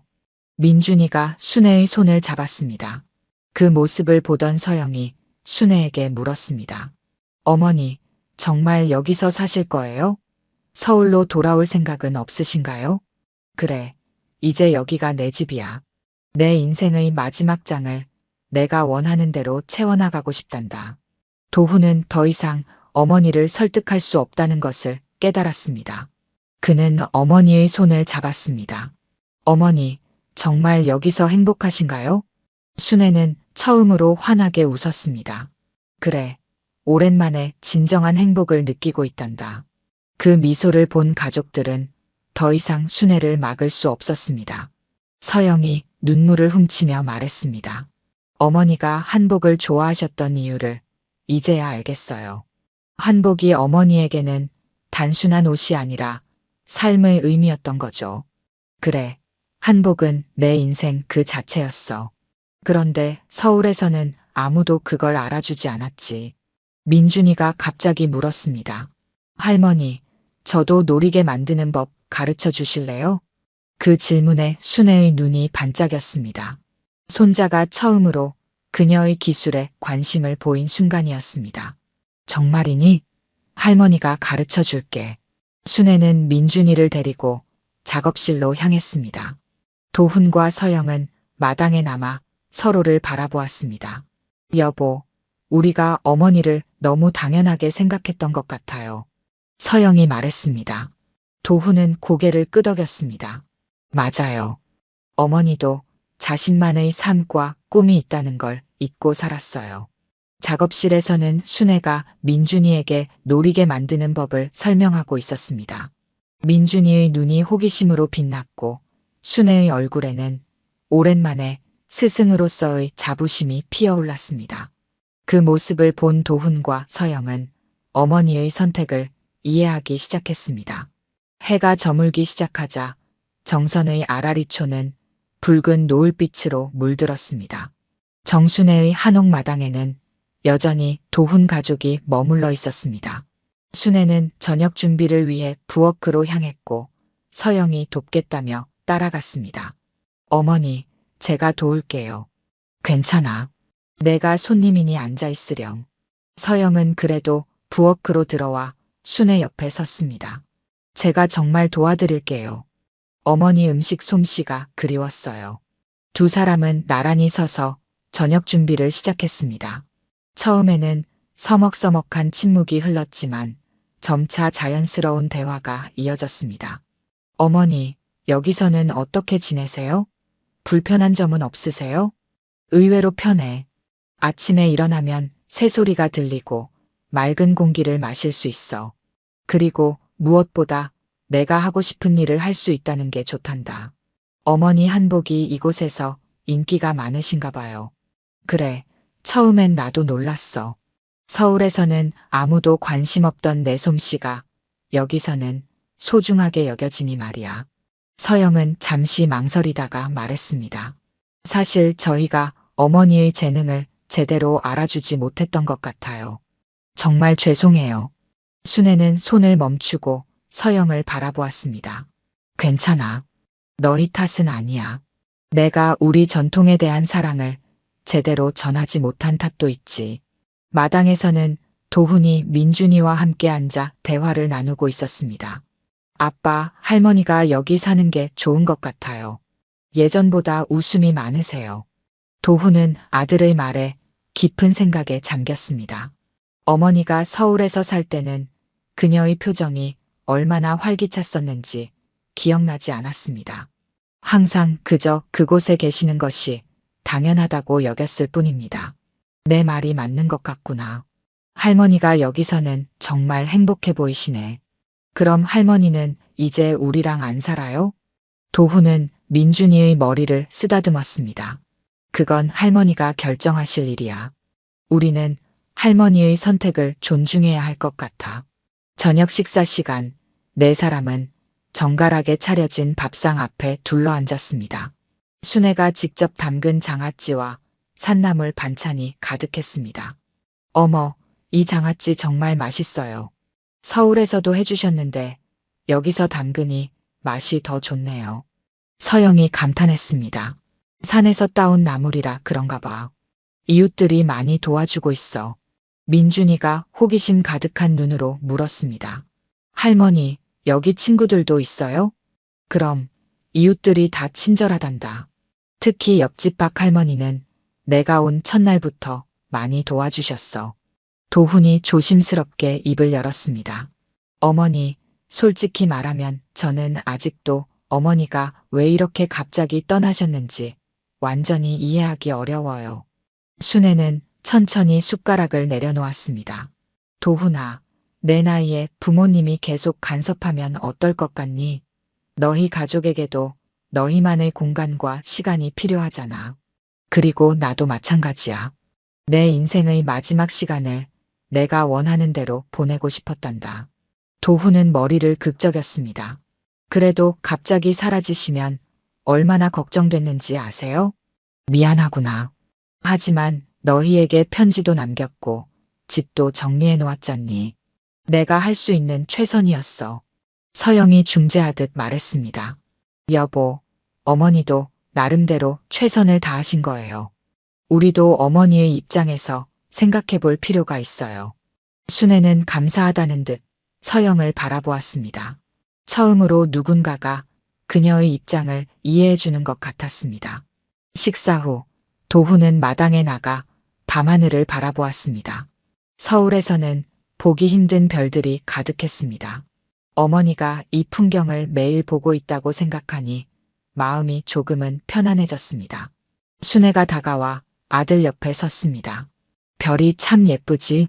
네, 서울에서는 이렇게 많은 별을 볼 수 없어요. 도훈아, 너무 걱정하지 마. 내가 이젠 나이도 많고 남은 시간을 내 방식대로 살고 싶을 뿐이야. 알아요, 어머니. 다만 갑작스러워서 당황했을 뿐이에요.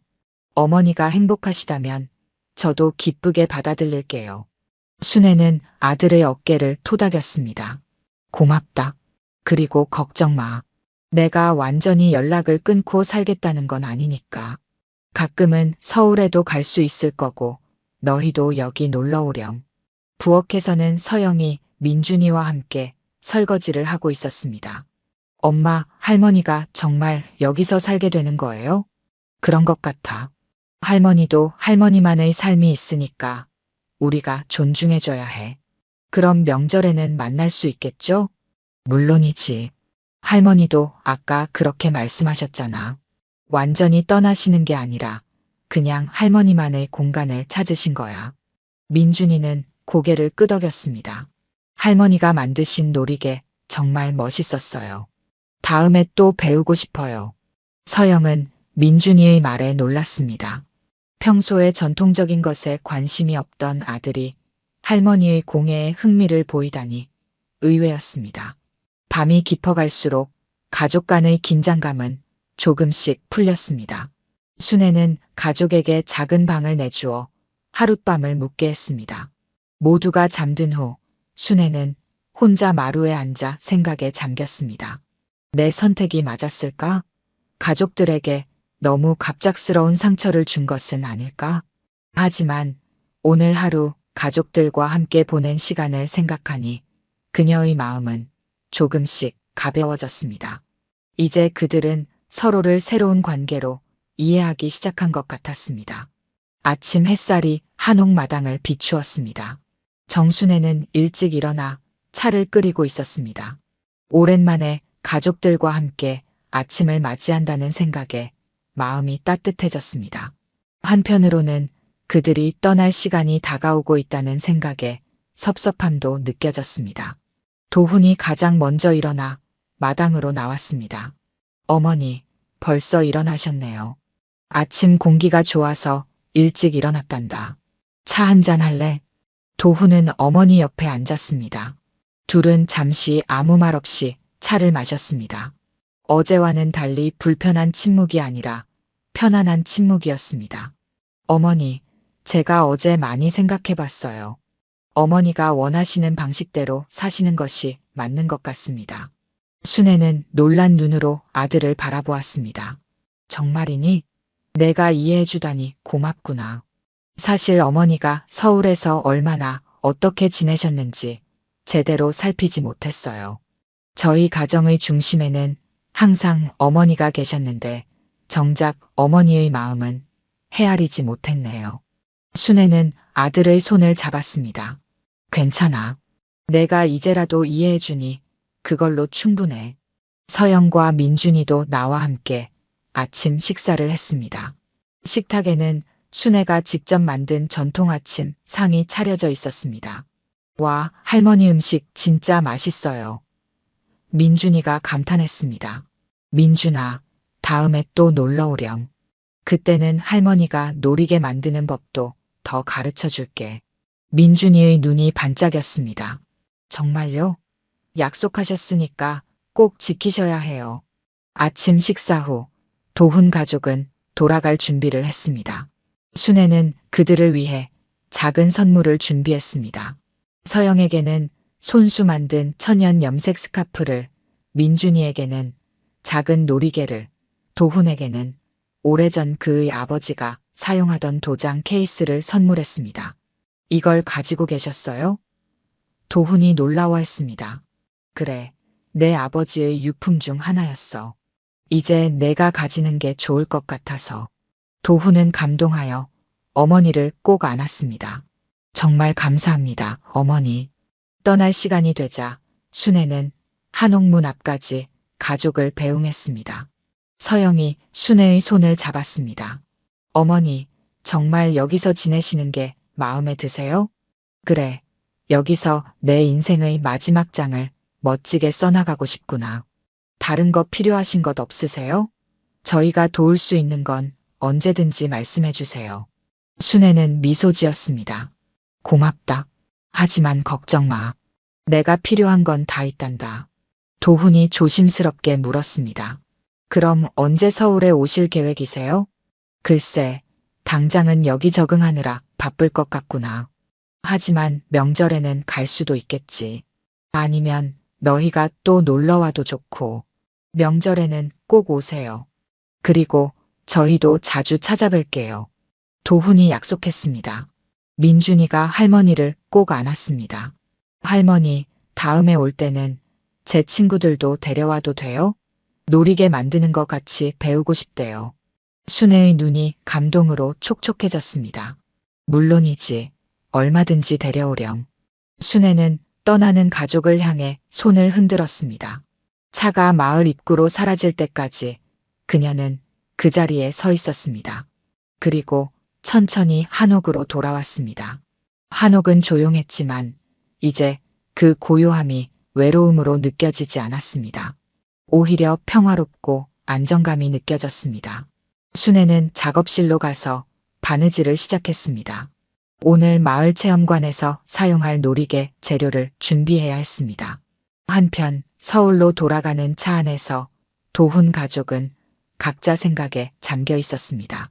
할머니 정말 멋있어요. 혼자서 새로운 곳에 가서 새 삶을 시작하시다니. 민준이가 감탄했습니다. 서영이 고개를 끄덕였습니다. 정말 대단하신 것 같아요. 70이 넘은 나이에 그런 용기를 내시다니. 도훈은 운전대를 꽉 쥐었습니다. 어머니의 선택을 존중해야 할 것 같아요. 처음에는 이해하기 어려웠지만 어머니도 어머니만의 삶이 있다는 걸 이제야 깨달았습니다. 서영이 남편의 어깨를 토닥였습니다.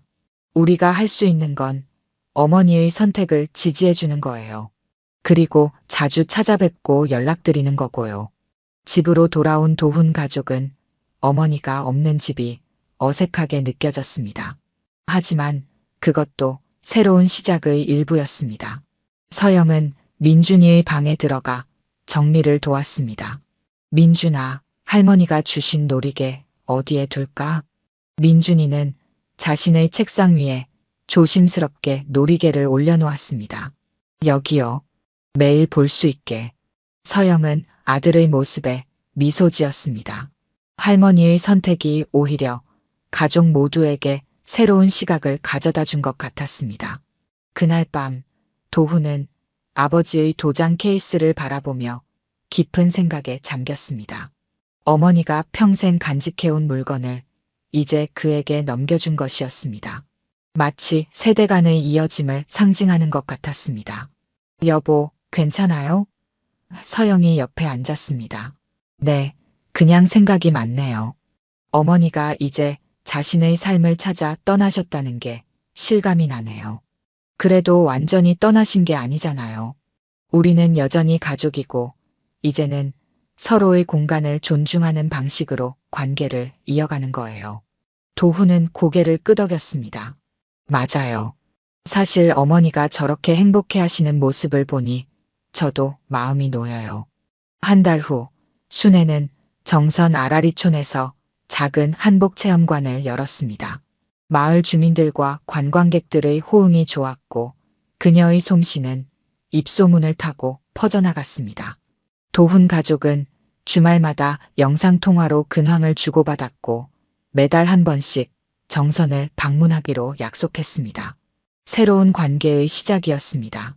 서로의 공간과 선택을 존중하면서도 마음으로는 더 가까워진 가족의 모습이었습니다. 시간은 빠르게 흘러 어느덧 3년이 지났습니다. 정순애는 정선 아라리촌에서 순애 한복 체험관을 성공적으로 운영하고 있었습니다. 그녀의 솜씨는 전국적으로 알려졌고 전통 한복과 놀이개를 배우기 위해 많은 사람들이 찾아왔습니다. 이제 75살이 된 순애는 매일 아침 한옥마당에서 차를 마시며 하루를 시작하는 것이 일상이 되었습니다. 도훈 가족은 약속대로 꾸준히 정선을 방문했고 명절이면 순애도 서울을 찾았습니다. 서로의 공간을 존중하면서도 마음은 더 가까워진 가족이었습니다. 어느 봄날 순애는 정성스럽게 편지를 한 통 썼습니다. 그리고 그것을 작은 한지 상자에 넣어 장롱 맨 윗칸에 보관했습니다. 상자에는 내가 떠난 후 읽어주세요라고 적혀 있었습니다. 그해 여름 민준이는 13살이 되었습니다. 방학을 맞아 그는 할머니 집에서 2주를 보내기로 했습니다. 이제 중학생이 된 민주는 할머니의 한복 만들기와 놀이개 제작에 진지한 관심을 보였습니다. 할머니, 이번에는 저 혼자서 놀이개를 만들어 볼게요. 그래, 내가 실력이 많이 늘었구나. 이번엔 더 복잡한 매듭도 가르쳐 줄게. 민주는 할머니의 지도 아래 정성스럽게 놀이개를 만들었습니다. 서툴지만 그의 손길에는 진심이 담겨 있었습니다. 할머니, 제가 만든 놀이개 어때요? 순애는 손자의 작품을 자세히 살펴보았습니다. 정말 잘 만들었구나. 내 첫 작품이라고는 믿기지 않을 정도야. 정말요? 친구들한테도 보여주고 싶어요. 그래, 내 친구들도 분명 좋아할 거야. 우리 전통의 아름다움을 내가 이렇게 이어가니 할머니는 정말 행복하단다. 저녁에는 도훈과 서영도 정선에 도착했습니다. 가족이 오순도순 모여 저녁 식사를 했습니다. 순애는 오랜만에 가족이 함께하는 시간이 무척 소중하게 느껴졌습니다. 어머니, 요즘 건강은 어떠세요? 도훈이 물었습니다. 걱정 마. 이곳의 맑은 공기와 평화로운 생활 덕분에 오히려 더 건강해진 것 같아. 서영이 미소 지었습니다. 정말 그런 것 같아요. 어머니가 서울에 계실 때보다 훨씬 생기 넘치세요. 다음 날 아침 순애는 민준을 데리고 아라리촌 근처 산책로를 걸었습니다. 아침 안개가 산자락을 감싸고 있었고 새들의 지저귀이 평화로운 분위기를 더했습니다. 민준아, 할머니가 너에게 물어볼 게 있단다. 네, 할머니. 뭐예요? 내가 커서 어떤 사람이 되고 싶니? 민준은 잠시 생각에 잠겼습니다. 아직 잘 모르겠어요. 하지만 할머니처럼 내가 좋아하는 일을 용기 있게 선택하는 사람이 되고 싶어요. 순애의 눈시울이 붉어졌습니다. 고맙구나. 그 말이 할머니에게는 가장 큰 선물이야. 할머니, 왜 갑자기 그런 질문을 하세요? 그냥 내가 잘하는 모습이 너무 기특해서. 할머니가 내린 선택이 너에게도 좋은 가르침이 되었으면 하는 마음이야. 돌아오는 길에 순애는 민준에게 특별한 한복 한 벌을 보여주었습니다. 작업실 깊숙한 곳에 보관되어 있던 남자아이용 한복이었습니다. 이건 내가 태어났을 때 할머니가 정성껏 만들어둔 한복이란다. 언젠가 내가 입고 싶을 때를 위해 간직해왔어. 민주는 한복을 물끄러미 바라보았습니다. 와, 정말 멋있어요. 제가 입어볼 수 있을까요? 물론이지. 한번 입어보렴. 민준이 한복을 입자 순애의 눈에서 눈물이 흘렀습니다. 그토록 기다려온 순간이었습니다. 손자가 자신이 만든 한복을 기꺼이 입고 그 아름다움을 알아주는 모습을 보게 될 날이 올 줄은 몰랐습니다. 할머니, 울지 마세요. 제가 이상한가요? 아니야, 할머니는 그저 행복해서 그런 거란다. 내가 그 한복을 정말 잘 어울린단다. 민주는 거울 앞에 서서 자신의 모습을 바라보았습니다. 처음에는 어색했지만 곧 그 한복이 자신에게 특별한 의미를 가진다는 것을 느꼈습니다. 할머니, 다음 학교 문화 발표회 때 이 한복을 입고 노리개 만드는 법을 발표해도 될까요? 순애는 깜짝 놀랐습니다. 정말이니? 그런 발표를 하고 싶다고? 네, 친구들에게 우리 전통 문화의 아름다움을 알려주고 싶어요. 할머니가 해주신 것처럼요. 그 말에 순애의 가슴은 벅차올랐습니다. 자신의 열정과 사랑이 손자에게 이어지고 있다는 사실이 그녀에게는 무엇과도 바꿀 수 없는 기쁨이었습니다. 이틀 후 도훈 가족이 서울로 돌아갈 시간이 되었습니다. 헤어지기 전 순애는 민준에게 특별한 선물을 주었습니다. 오랫동안 사용해온 그녀의 바느질 도구 세트였습니다. 이건 할머니의 보물이란다. 이제 내가 가져가렴. 정말요? 하지만 할머니가 계속 사용하셔야 하잖아요. 할머니는 이제 새 도구를 샀단다. 이건 내가 우리 전통을 이어가는데 도움이 될 거야. 도훈과 서영은 어머니의 그런 모습에 깊은 감동을 받았습니다. 떠나기 전 도훈이 어머니를 꼭 안았습니다. 어머니, 정말 감사합니다. 어머니의 선택 덕분에 우리 가족이 더 단단해진 것 같아요. 그래, 가끔은 떨어져 있는 것이 오히려 마음을 더 가깝게 하는 법이란다. 서영도 순애를 안았습니다. 어머니, 건강하세요. 다음 달에 또 뵐게요. 그렇게 가족이 떠난 후 순애는 한옥 마루에 앉아 깊은 숨을 내쉬었습니다. 그녀의 마음은 평화로웠습니다. 자신의 인생을 스스로 선택한 용기가 가족 모두에게 소중한 가르침이 되었다는 사실에 감사함을 느꼈습니다. 5년 후 어느 겨울날 아침, 순애는 평화롭게 눈을 감았습니다. 그녀의 장례식에는 아라리촌 주민들과 전국에서 그녀의 제자들이 모였고 그녀가 남긴 한복과 놀이개는 소중한 유산으로 남았습니다. 장례식이 끝난 후 도훈 가족은 어머니의 한옥을 정리하던 중 장롱 위에서 작은 한지 상자를 발견했습니다. 내가 떠난 후 읽어주세요라는 글씨가 쓰여 있었습니다. 상자 안에는 정성스럽게 접힌 편지가 들어 있었습니다. 도훈이 떨리는 손으로 편지를 펼쳤습니다. 사랑하는 도훈, 서영, 그리고 내 손자 민준에게. 내가 이 편지를 쓰는 지금 나는 내 인생에서 가장 행복한 시간을 보내고 있다. 내 선택이 처음에는 너희에게 충격이었을 테지만 지금은 이해해 주어서 고맙다. 가족은 함께 있느냐가 중요한 게 아니라 서로를 이해하고 존중하는 것이 중요하다는 걸 너희도 알게 되었길 바란다. 평생을 가족을 위해 살아온 나에게 마지막 시간은 내 자신을 위한 시간이었고 그 시간 덕분에 나는 진정한 행복을 알게 되었다. 민준아, 할머니의 한복과 놀이개를 사랑해줘서 고맙다. 내가 우리 전통의 아름다움을 이어가는 모습이 할머니에게는 가장 큰 기쁨이었단다. 도훈아, 서영아, 너희의 이해와 지지가 있었기에 내 마지막 여정이 더욱 빛났다. 모든 것에 감사한다. 가족은 영원히 마음으로 연결되어 있다는 것을 잊지 말아라. 정순의 드림. 편지를 다 읽은 도훈의 눈에서 눈물이 흘렀습니다. 서영도, 이제 18살이 된 민준도 눈물을 훔쳤습니다. 1년 후 민준은 대학 진학을 앞두고 중요한 결정을 내렸습니다. 그는 전통공예를 전공하기로 했습니다. 할머니가 만든 한복을 입어보고 싶다고 했던 그 말이 제 인생의 방향을 바꿨어요. 도훈과 서영은 아들의 선택을 전적으로 지지했습니다. 그들은 순애 할머니에게서 배운 가장 중요한 교훈을 잊지 않았습니다.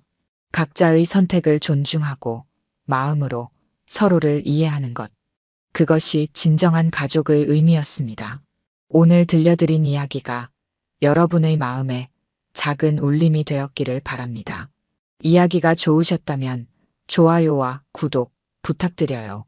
다음 사연을 들려드리는데 큰 힘이 된답니다. 그리고 여러분의 이야기도 댓글로 들려주세요. 다음 이야기 때 또 뵙겠습니다.